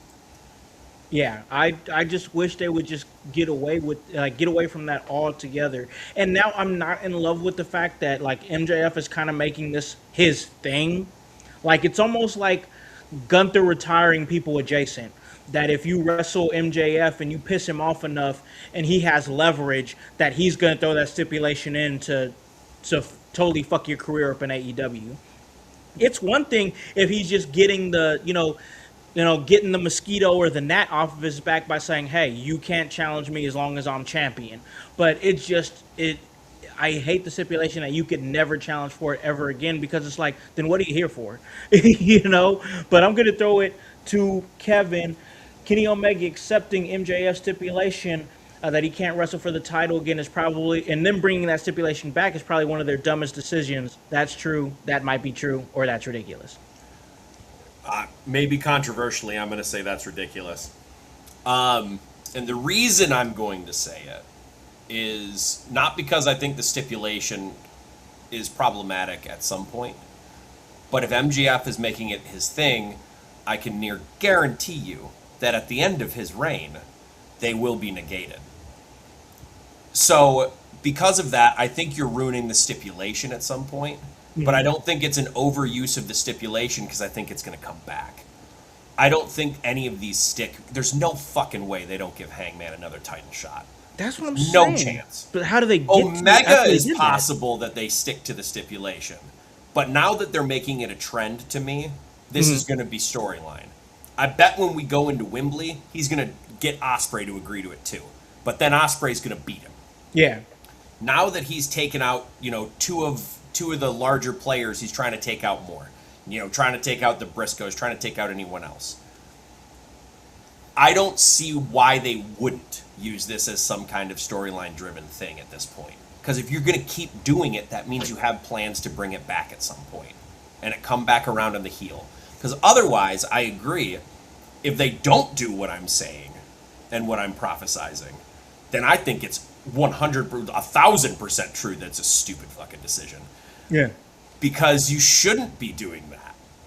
But I think this one comes back around.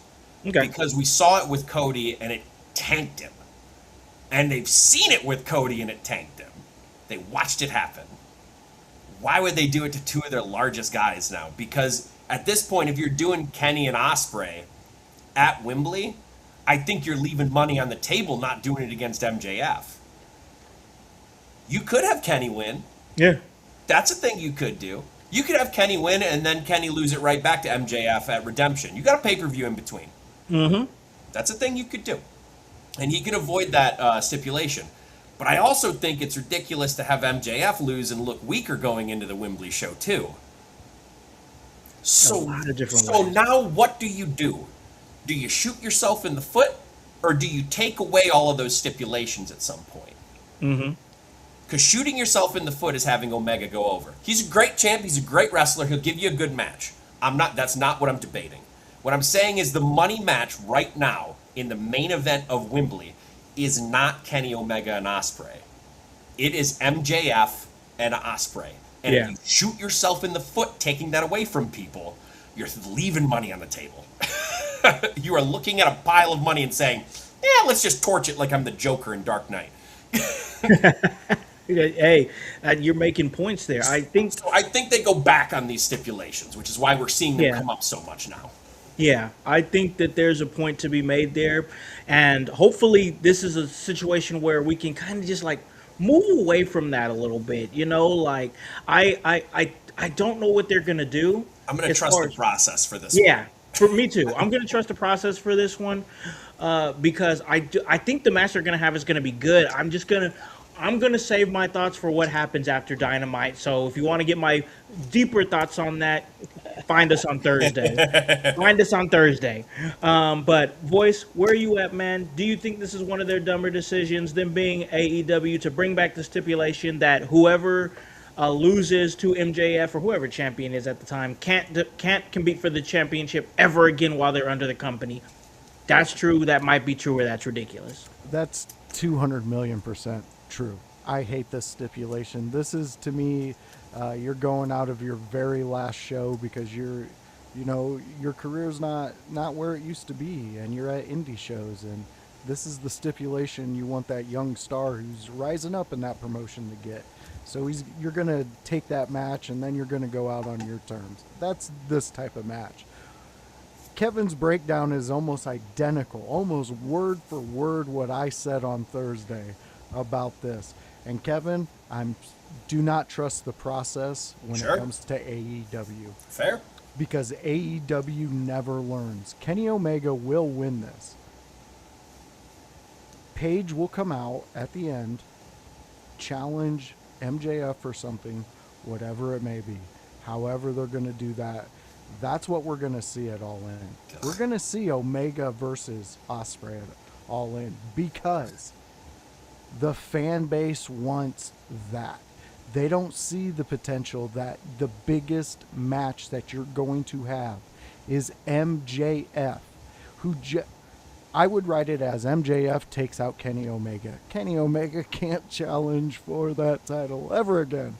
Well, maybe Kenny needs to just not be there anymore. Kenny Omega, we've seen every single match. There's not a damn thing Kenny Omega can do that we haven't seen him do already. We've seen it. He's had a historic career. And sadly, he's on the decline. And that's what I'm saying. If you've watched any type of Kenny Omega match recently in the past 3-4 months, it's not pretty. It's not something you go, wow, that was a great Kenny Omega match. I mean, it's still a good match, but the problem is he set it so high. Again. That it makes it look worse by comparison. That's what I love. I didn't mean to interrupt, but I'll put it in frame it. Dude, you just subtitled me because that's exactly where I'm at.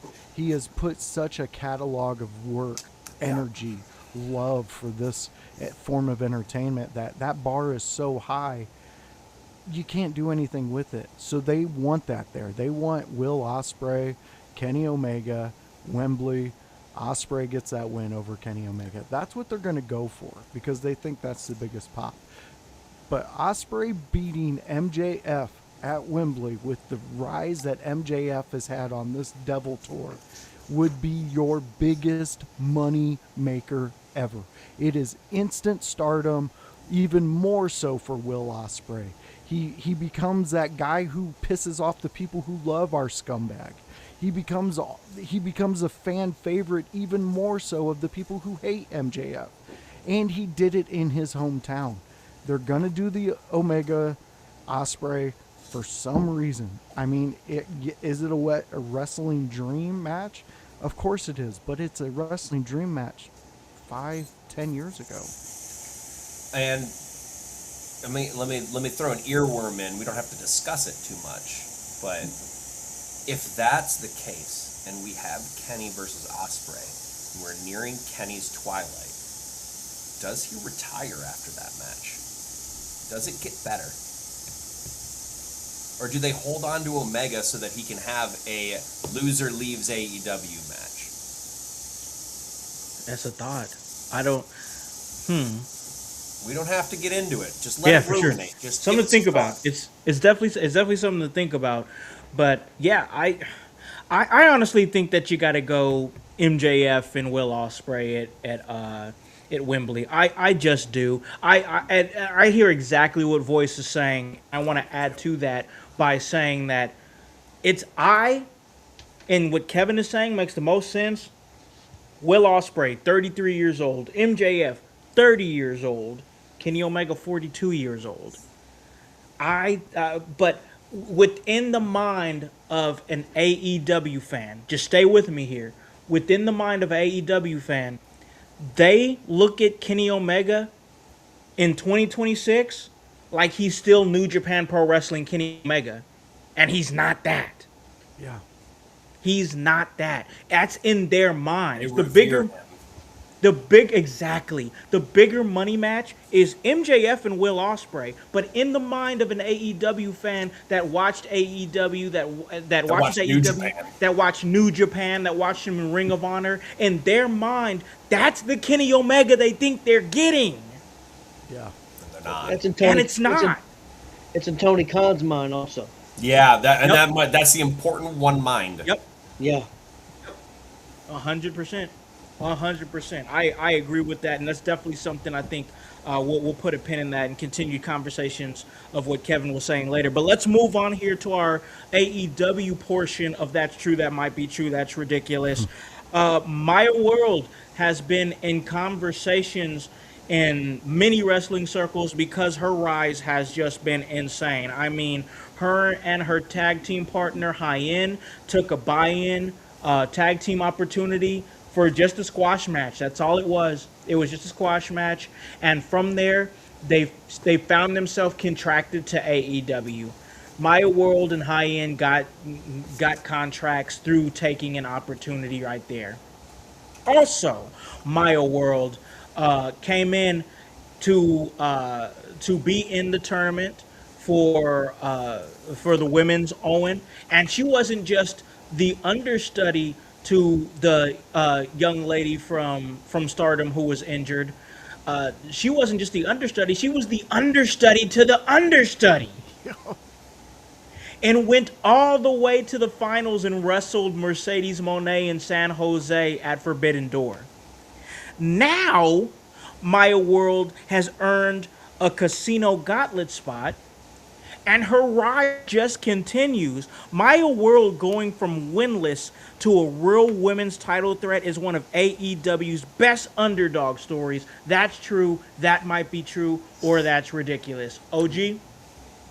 I think it's true. I think because I was worried that they were after that match that she just had. I remember you saying that. They were going to stick her back on Ring of Honor, and she was going to become the Ring of Honor Women's Champion. And they still may do that, and I think that's a mistake. I mean, I'm not trying to be disrespectful to Ring of Honor, but it's not a TV product. It's not. You have to pay to see it on a web, on a website or whatever. It's not a big deal. I mean, I hate to say that, but it's true at this point. And so I think she needs to be on the main TV product. So I'm glad that she's getting this opportunity, and she deserves it. That match that she put on with Mercedes, to me, was the best match on that show. Was she perfect in it? No, but the storytelling and everything in it is what made it. So I've got high hopes for her. I don't know if I have high hopes for Tony Khan. So I'm gonna kind of wait and see. Sure. But right now she is the underdog story. One of the best that they've done. Yeah, I really enjoyed the way that they've taken her, and like the story that she has, like you have to go with that. I think like because what we say, and it sounds cliche, but you know, wrestling is at its best when it's story heavy, and her story is so built in from somebody who just you know humbly took an opportunity and turned it into something so huge. That's why I wanted to pose the question that my world going from winless to a real women's title threat is one of AEW's best underdog stories. That's true. That might be true, or that's ridiculous. Kev? It's true. And I'm going to add in even more to what you just said.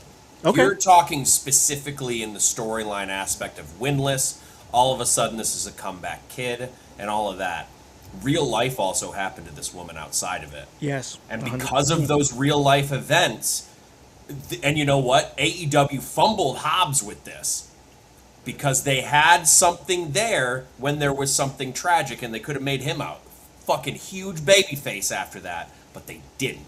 They learned from that mistake, because when this happened with Maya World and she happened to sub in and get the first win, and then the tragically happened with the I think it was her brother. Her brother, yeah. They said, let's push this woman to the moon, to the finals, and see what she's got. Yeah. I suspect that was the thought process in the writing room. And as much as people can say, like, oh, you know, using real life stuff here or there is tacky or whatever, wrestling is real. Don't kid yourself. If something is happening in real life and you can use it in a storyline and you are comfortable with it, most importantly, you should. And if you think it's going to be something that's going to help throughout and really help tell a story and paint a better picture of who you are as a performer and who you are as a person, who you are as a character, you should do it. And they capitalized on this so well, ridiculously well. Yeah. That they have a women's division now that last year was one-dimensional, but is now multi-dimensional. Because now you have Tekla. You have, even if Statlander's not as great on promos or anything at this point, she's still a worker in the ring, and you can still utilize her that way. Yeah. You have Toni Storm whenever she comes back. You have Maya World now. You have Hikaru Shida, who you're starting to push again.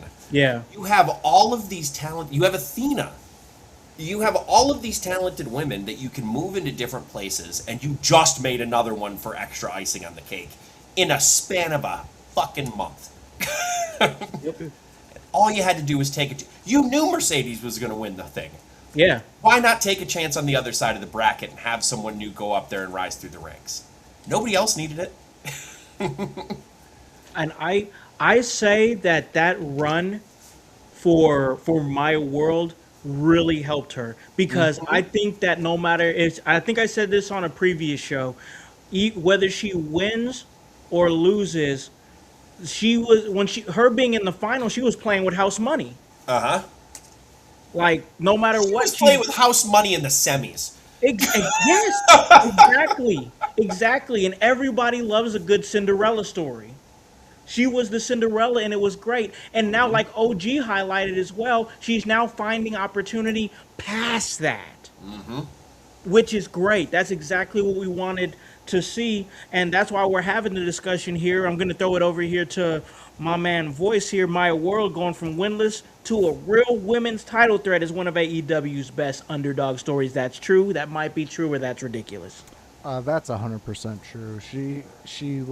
She takes her 5 minutes and she makes it 20. This young woman is, like Kevin said, you know, as long as all parties, especially the one it happened to, are comfortable with it, bring in the real life stories. We talk about these stories. We'll be talking about Maya's tournament progression for at least, I know we'll bring it up next year when they bring the tournament back that'll be in around. circles for a while. That'll be in ROH circles for a while. Exactly, and now she's in this this unique opportunity with the Casino Royale match for the women, and I have a feeling they're going to do some pretty amazing things with her in this match, and it's just gonna add fuel to her fire. And the fact that she took this tragedy and she said yes to everything, because life is short. Life is life isn't here forever. And, one of those days you're going to look back and did I say no to something that could have changed my life? It's possible. It's possible, but in this segment in Maya's world, that's not possible because she's saying yes and she's reaping the benefits of it. So all I can say to her is she gets the Voices 5 Minutes award for the rest of the year because her rocket's not stopping anytime soon. She maximized her time in a major way, brother. I mean, 100%. I got no reason to buck against the panel here. I'm just going to say that's true. I mean, honestly, watching her rise in the way that she's moved has truly been inspiring. I Yeah. mean, it really has. I mean, through tragedy, through taking just the smallest, yes, just tiniest of opportunities, not once but twice. Do you know how incredible it is? Incredible it is to be able to say, "Hey, I was the understudy to the understudy, and I went all the way to the finals." I mean, I'm excited. I'm excited to see what's next for my world past whatever happens with this Casino Royale opportunity because she's made a fan out of me because she's her story is just so inspiring and I love it. To me 2,000% true. 2,000% true. All right, the last AEW statement that I have here, and then I have a couple of miscellaneous ones, and then we'll slide out of here. Is this one? In many, many different circles outside of IYH, there's been discussion of Will Ospreay and the Death Rider story and why these two need each other and what it's leading towards, if it's leading towards anything. We've talked about this on the Thursday episode for weeks. I've heard Bustin' Open talk about it for weeks. And like many of us, they don't understand it and they, don't see why it's necessary. Is there an end game? Maybe. We don't know. We just have to see when we get there. But I will ask this, or I will put this out there. Will Ospreay joining John Moxley's Death Riders is either genius or completely unnecessary, and there's no in between. That's true, that might be true, or that's ridiculous. OG? For me, it's completely unnecessary. Uh, and I think it's being done because Tony Khan listens to Moxley, and this is what Moxley wanted to do. I hated that was a great match they had the other night, the main event. One thing that took me out of it was when you had, and I know they're trying to tell stories, and so I don't want to come down on AEW when they're trying to tell stories. I didn't think it personally took me out of it when you had all the Death Riders come out and make it like them cheering him on is what helped him win that match. I didn't think that needed to be done. I hated it personally. I hated that part of the match, even though I thought it was a great match, and it's why it's not one of my top 3 matches of the year, even though it was a great match. I preferred the My World match over that personally.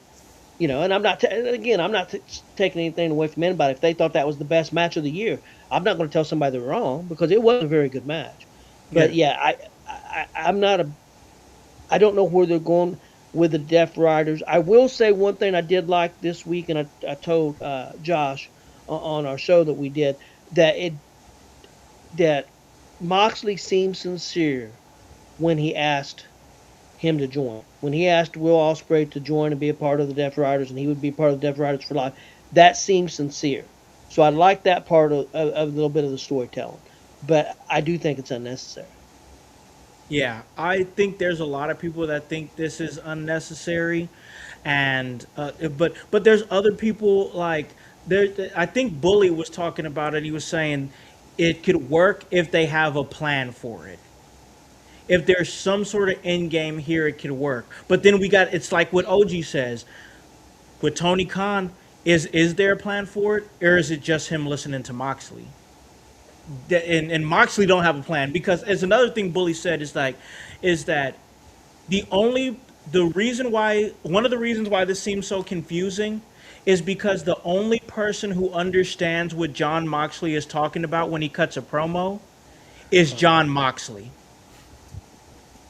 He called it Moxley-ese. is what he called it, because Moxley speaks in ways that only John Moxley understands, and that doesn't resonate with the entire audience. Now, if that is by design, I don't know, and if that's the case, maybe it's smart, maybe it's the deeper cut than what we wanted. But I'm gonna throw it over here to Kevin here, and that's Will Ospreay joining John Moxley's Death Riders is either genius or completely unnecessary, and there's no in between. That's true, that might be true, or that's ridiculous. I'm not sure how they get to the genius in that sentence, Yeah. but I will say that's true. Okay. In the sense that it has been a choice up until this moment. It has certainly been a choice. So I foresee it being disastrous. Yeah. Or at least, if nothing more, totally unnecessary in Will Ospreay's rise. Yeah. But I'm willing to be proven wrong if they can somehow stick the landing. Boy, I'll negate it for 5 months and say like, all right, whatever, we got there. Yeah. If it somehow turns into something genius. But man, I think the only way to make it genius is not a way that I would pick, and that's to have Moxley screw over Ospreay in the main event at Wembley. Oh, I mean, he's so pissed. People will be pissed. People on the internet will be pissed. People in the live audience will be pissed. Oh my God. Mox wouldn't be able to go overseas again. But think of the heat. Huge heat. Massive heat. He would be on international lists for England, but oof, it would be some heat. That being said, though, I have been outspoken about not liking this angle. Yeah. I have been outspoken about how it takes away from Ospreay, putting the top heel faction, who people will claim aren't a heel faction, definitely not a heel faction, except that they are, and that they cheat all the time to win. But Moxley did that one thing that was sportsmanly, so their faces now. Like, fuck you. Yeah, I remember that. Get out of here. They're a heel faction supporting the top babyface, trying to recruit the top babyface, and the top babyface is just looking at the eye patch like, oh yeah, this is a great idea. What the fuck are we doing here? And it's taking away from Ospreay. He is the biggest babyface in their company. And you're risking keeping him that way after beating MJF now. And you're taking away from everything, just like OG said. It took me out of the moment when they just started swarming the ring, and then they're just looking at Ospreay, and they're like, you know it, dude, you're training. Do it. And then he just no-sells a bunch of shit, and then wins. Get the fuck out of here. I'm throwing cardboard. This is stupid. Who are we pushing? Yeah. Yeah. Is what I have to question every single time I see both of them on screen. Who are we pushing? Confusing. Because, like you said, no, and I know, this voice can't get behind Will Ospreay at all, and he's talked about it many times on the show. It's harder with this. Yes, it is harder. It is harder. But the thing is, when an AEW fan is there at a show, one of the reasons they're there is to go see Will Ospreay. Mm-hmm. Because Will Ospreay is one of the biggest faces in the company. Why not let him just be that, and that's it? That's it. It's just we don't need this extra. And we brought this up earlier, but I also think that this is true. They will cheer Ospreay no matter what because of what he did in New Japan, and that is his base. They will. He could walk out there in front of an AEW crowd and do the most heinous acts of violence on somebody, and they'd be like, "Oh, that's sick! It's Will Ospreay," and then that's it. Yep. So at the end of the day, as well. I hate that I have to ask this about it, but like, does anything matter at that point? Does it matter if they tell stories? Because if that's your attitude towards a lot of things, he's already the most over son of a bitch in your mind. There's no way to get him more over. You'd see him Punk in Chicago wherever he goes for AEW.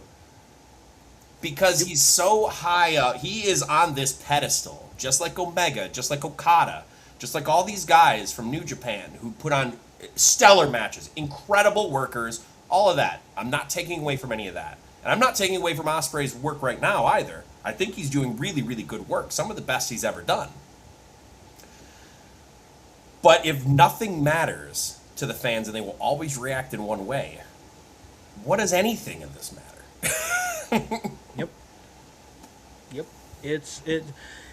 I just don't understand the pairing or where they're going with it, and it's just gonna have to be something that we see here as things continue. But I'm gonna throw it over to Voice now. We're gonna move on because I still got a couple more statements here.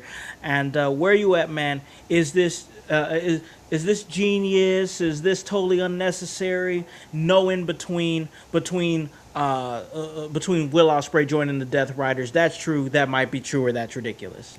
This is the most dumbest storyline you could have ever done with Will Ospreay. It's almost like they captured a new face in AEW, and now Uncle Bad Touch Moxley's holding him hostage, making sure he tells everybody he's developing. Yeah, like, come on. Like, you remind me of me when I was your age. God, I hope not. And I honestly, I agree with Tony. Mox seems sincere when he was talking to Ospreay, because your drunk uncle believes anything that he's telling you at the moment. And when they click the cameras live, Moxley turns into John Moxley, Death Rider leader. Moxley can't tell a story to save his life, and everything that Moxley thinks is cool, it's not cool. It's not. They should have blew this up. If you were going to have Moxley turn on Will Ospreay, it would have been before he let him in to the club. Because then you're saying you're not even good enough to be in the club. You were only good enough for us to torture you, so you could think you could be with us. So you think you could be a Death Rider, and then go the story. But no, what'd they do? They were like, nope, John Moxley has Die Hard number 2, Die Hard number 3, so let's go with Moxley. Because why? Like, I get that he did some cool indie matches, and he was a part of the Shield, but he's boring as shit to me, because all the things that he thinks pushes a story that elevates this whole thing with Ospreay, it doesn't. None of that works. For me, Ospreay should have been left alone. He should have been that guy on his own, just trying to navigate through all the different factions of AEW, never linking him up with a faction until it came to like AEW versus these guys, and he's a part of the company. He would have been a company man, but no, he came in, he had a big fan base, and what happened? The Vulture came in, that is known as Moxley, and he picked at the carcass because he can, because Tony allows him to. And in fact, you shouldn't allow him to. There's breaks. You think Renee lets John Moxley make any decision in the household? Any. I'm talking any. Picking the toilet paper. He's not even allowed to do that, because the son of a bitch would be like, well, sandpaper, I heard from a guy in Ohio that took a play class to that. Sandpaper really gets it clean. Those would be Moxley's fucking discussions. He wouldn't have said it that eloquently. Exactly. Kevin knows where I'm at with this. So this is like, I would have wrote Will Ospreay completely different from the start. But that's me. Yeah, I get you. Also, and I agree, just to piggyback slightly, Moxley is at his best when he has a filter. Yes. Yeah. Because there is talent there. There is something. There is. And we've seen it in the past. We've seen it in WWE. We've seen it in a lot of places. We've seen it in AEW when he had more of a filter there and less pull. But now that he has basically unfettered access and control over what he's doing, and the reason I say that is because this is vastly different than the other things that we've seen in AEW ever since the Death Riders started, pretty much. Yep. Yeah. It's been vastly different, and it's been far too convoluted for an audience to follow. And that's what the main crux of the Death Riders problem is not that there isn't something there. They have a lot of talent in the group. Yep. They have a lot of, the person who has benefited the most has been Marina Shafir, who has looked way better since being there with them, because they got a bunch of people around her who know how to work. Yeah. And she gets to hit Mox every. Also every that. match. And Mox, is just saying, just hit me. Just hit me for real. Fuck it. The slap is good. It's not a work anymore, brother. But Moxley himself, like, when he has someone there who just... Moxley clearly has a lot of ideas, which is good. You want a guy with ideas. But I know a lot of guys who are really good at ideas and really bad at fettering out what are the bad ones. Yeah. And I think that's what's happening, is you got a guy who's throwing out so many ideas that he's linking up to think they're so cool, but he's within his own bubble in thinking that. Or, maybe more likely, he has yes men around him saying that it's good. Yep. Well, And I think that might be more likely. I think so And- too, because of his exit with WWE. Who did he surround himself with? A bunch of yes men in the indie industry who were like, I get to have a match with John Moxley. Mm-hmm. And I think we run into problems there when he doesn't have a filter of some kind. And I'm not saying... There are very talented guys that need a filter. So this is not a dig on him at all. Not in the slightest. Everybody in this industry, as a person who's been an agent for people who are higher up in the totem pole than me, and then come to me because I'm the agent, they pass it through me. Why? What if I catch something they didn't? Yep. That's the key. Yeah. What if I catch the thread that they didn't? True. No, you're right about that for sure. I think this whole story is just... I mean, I haven't been quiet about it, obviously. Yeah, exactly. It's just unnecessary, and like, it doesn't matter how anybody feels about Will Ospreay, the results are there. Like, he's fine on his own. This just feels so completely unnecessary for sure. So for me, genius, totally unnecessary. Anywhere in between, I think that's true. I don't think there's any in between. I truly don't think there's any in between, because either they, like Kevin said, they stick this landing and it's going to be brilliant, or it's going to be what we have already perceived it to be, and that's an absolute train wreck and not needed in the first place. So I don't think there's really in between besides them figuring this out or this being exactly what we thought it was going to be. So that's where I'm at with that. But let's get a little thought here on TNA, because TNA has been in the topic of conversations a lot, especially in your house circles. And it's a really interesting time in TNA, whether it be the fact that they have their AMC deal, and now they're on AMC, and AMC's pretty accessible, or the fact that they really had to have an important show with Slammiversary that crowned Nick Nemeth the new TNA World Heavyweight Champion, or the fact that now that they're closing a deal with OVW for OVW to once again act as their developmental system, or the fact that they let not only Tommy Dreamer go, but also Sami Callihan. And it makes you think, with a lot of things and a lot of moves that they're making, not really like, what's the current state of their relationship with WWE NXT? I really don't know right now. But it seems like they might be making room for a big shift within the confines of TNA. And that leads me to want to put out this statement. And that is this: Sami Callihan and Tommy Dreamer's exit from TNA feels like they're preparing for a bigger business move. That's true. That might be true. Or that's ridiculous. OG? I think it's true, but I don't know if it's a big business move, but it's definitely a business move. Okay. The reason I say this because they're restructuring. They still wasn't making money. So they had to change how they was doing their business. I think bringing OVW in helps change that, get you some younger stars possibly, more people to use. You asked about NXT's deal. There are 2 or 3 NXT stars that are on. They just started a tournament for a TV title, Okay. and there's 2 or 3 NXT people in that, and several people from the independents in that tournament. It's a 16-woman tournament for Okay. a women's TV title. Cool. So I like that. I think there's still some involvement there.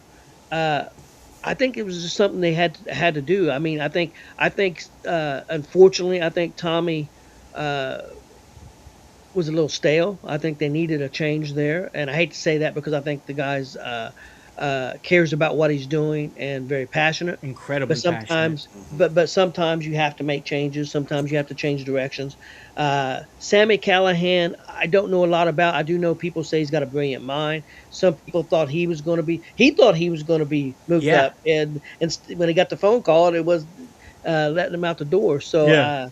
so unfortunately, I think they are making big moves, but I think they're going to a lot of people's minds are going to be small moves. But for them, I think that's all they can make because they can't go out and sign big talent. They don't have the money. So every move they make's a big move because if they make the wrong move, it could be the end of them. So every move they make is important. Now, one move they did make is signing Yaya Nation, who is formerly Apollo Crews. Uha I think Nation, that right? Uha Nation. Yeah. Yuha. I said okay, yeah, Yuha. Excuse me. I think that's a good move for them.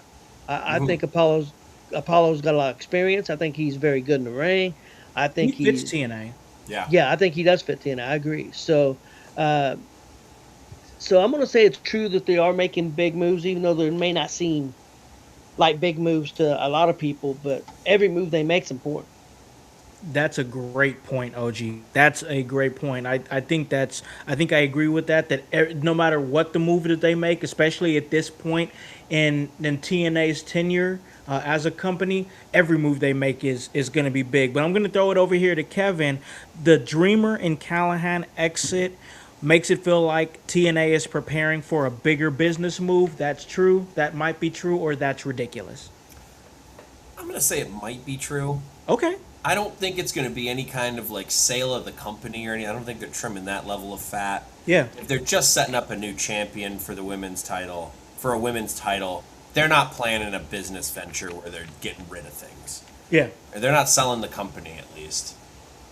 I think they're probably looking to make as many moves as they can. And just like Tony said, any move that they make is not going to be some earth-shaking news because they don't...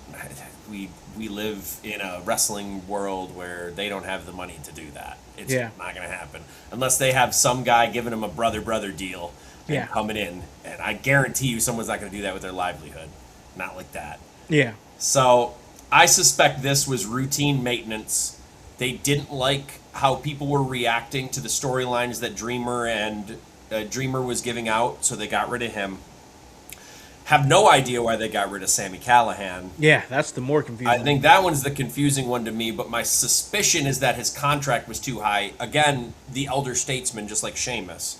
Yeah. If his contract was too high, they simply looked at it and said, we'll find someone newer for cheaper. Yep. And that seems just as likely to me.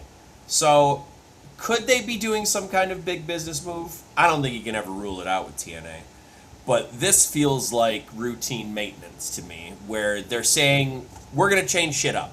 We're like, this guy's time has passed as the writer. So in the territories, just to give context too, in the territories you would always switch bookers about 2 to 3 years. Every 2 to 3 years. Because that keeps your product fresh and that keeps everything going with new ideas flowing in. Essentially, I don't want to take credit for this because it was actually a famous worker and I heard it somewhere else. Basically, the sponge of your brain can only give so much until you have to refill it. So you're wringing out that sponge until it's dry, and then you're out of ideas. You got to go somewhere else to get more. If you keep in the booker position during that time, that's when you can run into issues, and why a lot of writing can get stale at that point. Yeah. Yeah, I think it's what we've talked about here on the show before. I know me and Bryce talked about it. Sometimes you just need a new voice. You need a new, you need, a new direction in the locker room. Mm-hmm. And I think that's where we're at with TNA right now. Could it be leading to a bigger business move? we'll see what Voice thinks. That's true. That might be true, or that's ridiculous. That Dreamer and Callahan leaving might be leading to a bigger business move. I'm going to say I think this is true because this seems to be TNA's MO every time that they structure change. It's a big blow up. Everybody's questioning because they make some decisions that maybe didn't pan out. Do we all remember Hulk Hogan in TNA? Oh, man. That almost completely flatlined them. You know what they need and what's not around right now? Let's go. He was the son of a plumber. Oh, They need a Dusty Rhodes who is willing to come in there and say, I'm going to give you my name. We're going to do some things. At the end of this, if there's anything to gain, I get paid. That's what they need. And that's not in the environment of wrestling anymore. You know, a name alone, if done right, can rebuild an entire community. And I think that right now there's no Dusty Rhodes out there to fulfill those boots. Maybe one day there will be. But as it sits right now, there's not. So they're going to have to make little changes here and there. Nick Nemeth getting the title, that's a change. That's a little change because they needed something. And even alone, Nick with his photo ops is money enough. It's going to grab attention. It's going to bring people in to see your product. They have a big show just coming up in Chicago. I personally would cut all ties with WWE. And I know this may sound crazy, but I would cut all ties with WWE. And I would pull some stuff in which you're going to give the fans the best experience they've ever had at a live show. And you're going to have a lot of your top names out there shaking hands, kissing babies, and giving these fans the experience that they know and may have grown up with when going to a wrestling show. I shook Chris Benoit's hand at a dark show. You know, those are moments that I wouldn't get at other shows. So what I'm saying is that invest in the fans that love your product, and I guarantee you it'll pay off. We don't need to do like huge giant shifts. we could keep the talent that some like. I understand letting Tommy and Sammy go, fine. If that's where you want to restructure, fine. It does get a little stale. Tommy Dreamer might have been phoning it in on a couple storylines. The product wasn't grabbing a lot of people. Maybe that's the way to shift. So let's see what the younger talents and minds have to say, and see where TNA goes from there. But yeah, I do think there's a shift about to happen in TNA. Yeah, I think that's true too. I think that when I say big business moves, I think I'm with exactly what OG is saying. Every single move they're gonna make is gonna be a big move, and I think that those exits might be gearing towards that. All right, so this will be our last one here. And it's kind of TNA adjacent because, as Voice said, we know that Nick Nemeth is now the new TNA World Heavyweight Champion after defeating Mike Santana. This is kind of leading into what rumors have been moving for Santana, that he might be signing to WWE to be with the NXT brand. That I've seen that rumor that he might be going to NXT for quite a while now, and this kind of adds to that flame with him losing the TNA Championship. Also, I've seen big names like Leon Slater that has been looked at from NXT. Hiromu Takahashi. Takahashi has been rumored to maybe coming to NXT. Other names, we just saw Nikki Blackheart, who just debuted on NXT. There's rumors of Enzo Amore and Big Cass coming back to WWE and being with NXT. I'm bringing this up to say that this is a conversation now we've had. OG has brought it up that NXT might be best written wrestling show on weekly television, but they just don't have the names to kind of beef it up because, everybody there is younger. They have a big time youth movement right now, and they're looking to carry that. Basically, I bring this up to say with names like Mike Santana, like Leon Slater, like Takahashi, like Enzo and Cass, adding on to the already story driven product that we see with NXT and the young talent they have developed, we could be possibly entering another golden era for NXT. That's true. That might be true. That's ridiculous. OG? A golden era, no. I don't think they'll ever go back to a golden era. Okay. I think that's ridiculous. I think that because there's so much developmental now with young people, with the young stars. But I do think that we are going to see. I think Mike Santana is a good fit for NXT, and they'll pay him main roster money to be there. And I got a prediction on Enzo. Enzo and them may end up in NXT eventually, but I think they're getting ready to re-debut at Madison Square Garden. Ooh. At Saturday night's main event. Whoa, and okay.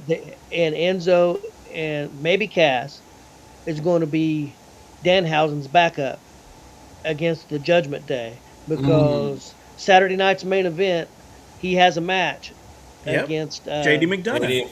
JD McDonough, and on SmackDown he said he was on the phone and he had backup, and his backup was a real one. Oh, I must have missed that part. Yeah, it was very brief. You had to be listening to him and because Matt Cardona asked him, "Hey, I'll be your backup," and he said, "No, I've got backup. I'm having a meeting. They're a real one." So I think that's where they're going to go. I don't think they go to NXT. I don't think they fit NXT. I think they fit the main roster. I think that Enzo and Cass also fit the main roster, but every single report that I've seen has them going to NXT.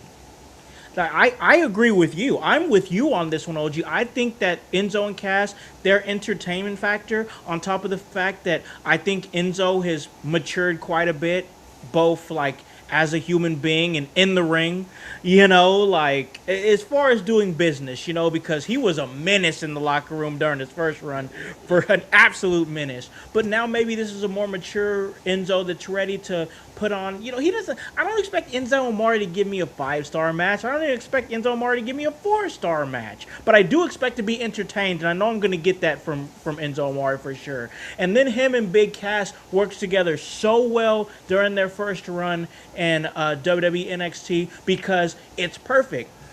It's the perfect entity of what Brock Lesnar said on Monday at Obafemi. Talk shit, get hit. You got Enzo Amore that's there to talk the shit, and if you get in his face, you got Big Cass there, and you're gonna get hit. They were a great pair because Enzo was the one who would talk them into situations, and Cass would have to be the one to whoop ass to get them out of it. And I think there's so much meat on the bone with the story between those two, especially with a tag team division that needs something like that for sure. But back to NXT, a lot of talent on top of the talent that they already have there, whether it be, Mason Rook or the Vanity Project, or Lola Vice, who might be coming up now, but then Kendall Gray, who's pretty great, Dark State and whatnot. Adding Tanahashi to that, adding Enzo and Cass to that, if that's true, adding Leon Slater to that, if that's true, and Mike Santana could be great, but could it lead to another, golden era NXT? Let's ask Kevin. That's true, that might be true, or that's ridiculous. It depends on what you define as golden era. Okay. If you want black and gold NXT back, it's never going to happen. No. It will never happen again because they are looking far more at prospective people who were athletes, at these people who need a little bit more training, seasoning, live TV experience.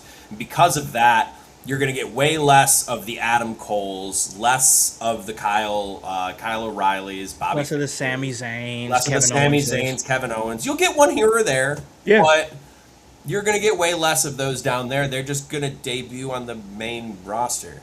Yeah. Yeah. That being said, Could we get an NXT 2.0 resurgence? If you consider that a golden era, then yes. Okay. I think we can get that from this. In the sense that when we had our Oba Femis down there, when we had our Javon Evans down there, when we had, all of the other people that started making NXT buzz again, Yeah. the pre-strip down of NXT is coming back, I think. Mm-hmm. So, depending on your definition of Golden Age, and I know this is convoluted, but I will say, yes, that's true if your definition is NXT 2.0. And it's ridiculous if it's black and gold. That's fair. That's fair. It's just, and it's like you said, it's all about how you see what a golden era is. What is your preference of wrestling? Because if it is pure in-ring product, you're never going to see anything like black and gold again and on It's not gonna the happen. NXT banner. It's never going to happen. You're kidding yourself if you think it is. Yeah, but if you like the more story driven, more like we're gonna be, this is basically like a Monday Night Raw with younger talent, and we got guys like Carmelo Hayes that came out of NXT 2.0. We got Braun Breaker who came out of NXT 2.0. Oba Femi, Javon Evans, all those names that you just said. Yes, I think that if that's what you're looking for in your wrestling, if you're somebody that enjoys seeing like kind of like, I don't want to say grassroots because it has WWE production behind it, but these guys are raw and new and fresh and different than what you're seeing weekly, and them telling what OG has said in the past, some of the best, the most well-written wrestling stories that you're going to see, or well-written shows that you're going to see on a weekly product. You drop Tanahashi up in that hat. You drop Mike Santana in that hat. You drop Enzo and Cass in that hat. And yeah, there could possibly be something around the corner where it might not be golden era in terms of what you saw back in the day, but like sometimes you could see greatness in a different entity as well.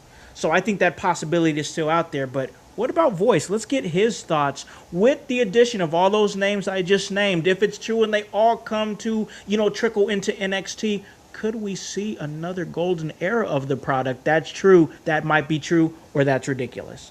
I'm going to say I think it's true because this is how I'm going to say this.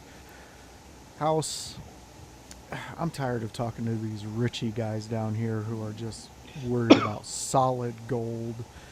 Why can't we have gold-plated stuff and be okay with it? I can go down to any corner shop down here, give me a gold-plated necklace and be the coolest guy on the block. A pair of Jordans, maybe the Jordan is backwards. Who cares? You're not looking that much. You know what? This is the gold-plated era of NXT, and I'm okay with it. Because what it's going to do is they're going to mold these young talents, these fresh talents, into the WWE product, and then they're going to slap some gold plating on top of that. And guess what? All four of us are going to line up to the soup kitchen, and we're going to hold out our bowls and say, more, please, because it's going to be good because of the names that you're dropping. I also agree. Enzo and Big Cass, they've already done NXT. Let them shine on the main roster where they were. And yeah, they fucked up a little bit. Well, at least one guy. A lot of people wanted to beat the shit out of him backstage and kick him out of things backstage. But yes, you're right. He has learned. He's grown. He's become... I mean, you could party with him still and do those cool things too. I mean, just go to a convention. Enzo's there. Be friends He's cool. with him. He's a cool dude. And at the end of this, you know what I'm super stoked about? I kept my Certified G shirt. Yeah. So this whole entire... People were burning them. People were getting rid of them. Not me. I kept mine, put it in the little drawer, left it alone. I even wore it around him. I didn't show him because, well, he was looking for other things. But he wasn't looking for a guy wearing a shirt. So I'm absolutely thrilled where NXT is. And I'm going to be one of those guys who do say, I dropped off a couple seasons, I guess, ago with NXT. But they are building up such a talent now that you got to kind of tune in just to see what's going to be next on your main roster. Yeah. I thoroughly enjoy what they got going on here as far as NXT. And we got Rib Shot. We got Rimshot. He said, I noticed my comments earlier got censored. Kevin, go F yourself. And then we have the England. Oh man, now I'm gonna be thinking of Ripshot and Kevin tonight during the World Cup. That's awesome. I love it. And I also loved this episode, man. Okay, we're gonna slide out of here, call this a really great episode, but let me just once again, I'm gonna keep this short. We're doing things here at In Your House, y'all. We hope you guys out there in the household are really following what we're doing. We're about to, man, Voice has done a great job putting this website together. We're about to roll it out.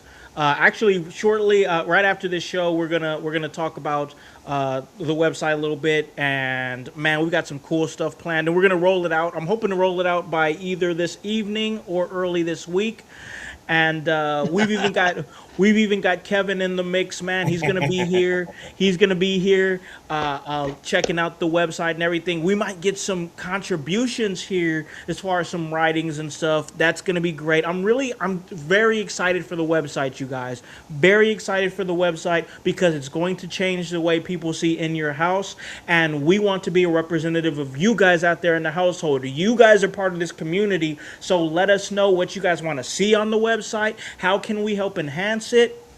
We're already adding the shows, the YouTube shows on there for you guys to check out. We have some host profiles that have dropped on there.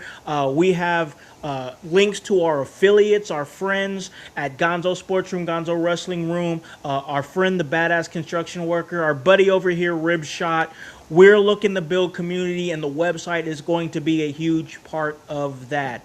This Saturday, myself, and I get to hang out with my boys over there at Gonzo Sports Room, Gonzo Wrestling Room, because we're locking OG Tony in and Chris Gonzo Gonzalez to come on for the UFC 329 watch along, where Max Holloway will be going up against Conor McGregor. That'll be the main event for the evening, and we're going to live watch that. It's going to be In Your House's first ever UFC watch along, and that is going to be in collaboration with Gonzo Sports Room, Gonzo Wrestling Room.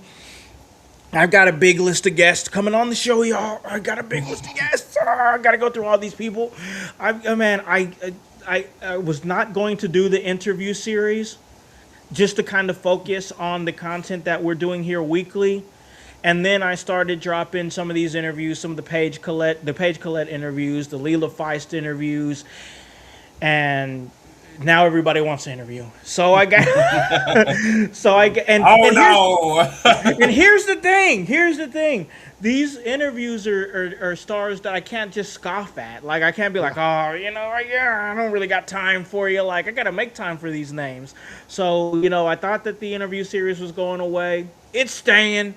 It's here, and I got some big names that's going to be coming on to the show. So yeah, the website, interview series. We just had a whole lot of great string of shows this past week. I gotta say, content-wise, this is probably one of the best weeks In Your House has done in years. 7 shows in 7 days. I mean, wow. Wow, just insane. And then the Tuesday show is cooking really well with Voice and Kevin. Kevin does a great job over there. The website is coming. Man, a lot of new content coming. Possibly with TNA as well. We're looking to dive into some TNA stuff in a couple of weeks, because I've got some schedule changes happening that's going to allow me to do some different kind of content, and we're just going to keep on moving and keep on growing here, and it's all part of that work. But before I get to that last part, you guys thought I was in the show, didn't you? No, I got to do my due diligence here and give my brothers here a chance to plug any and everything that they want to plug, and where they can find, where you guys out there in the house can find them at. I'm going to start with OG here. OG, where can they catch you and everything you're doing? Hey, just go to our network. Check us out, Gonzo Sports Room, Gonzo's Wrestling Room. Our next show will be Monday at 6:30, Gonzo's Wrestling Room, independent wrestling show. We got a special guest, TYI, so we'll be on there for rapid fire questions. And then Tuesday, we're on Tuesday night at 10 with Gonzo Sports Room. Definitely going to be talking World Cup and NASCAR and all kinds of sports.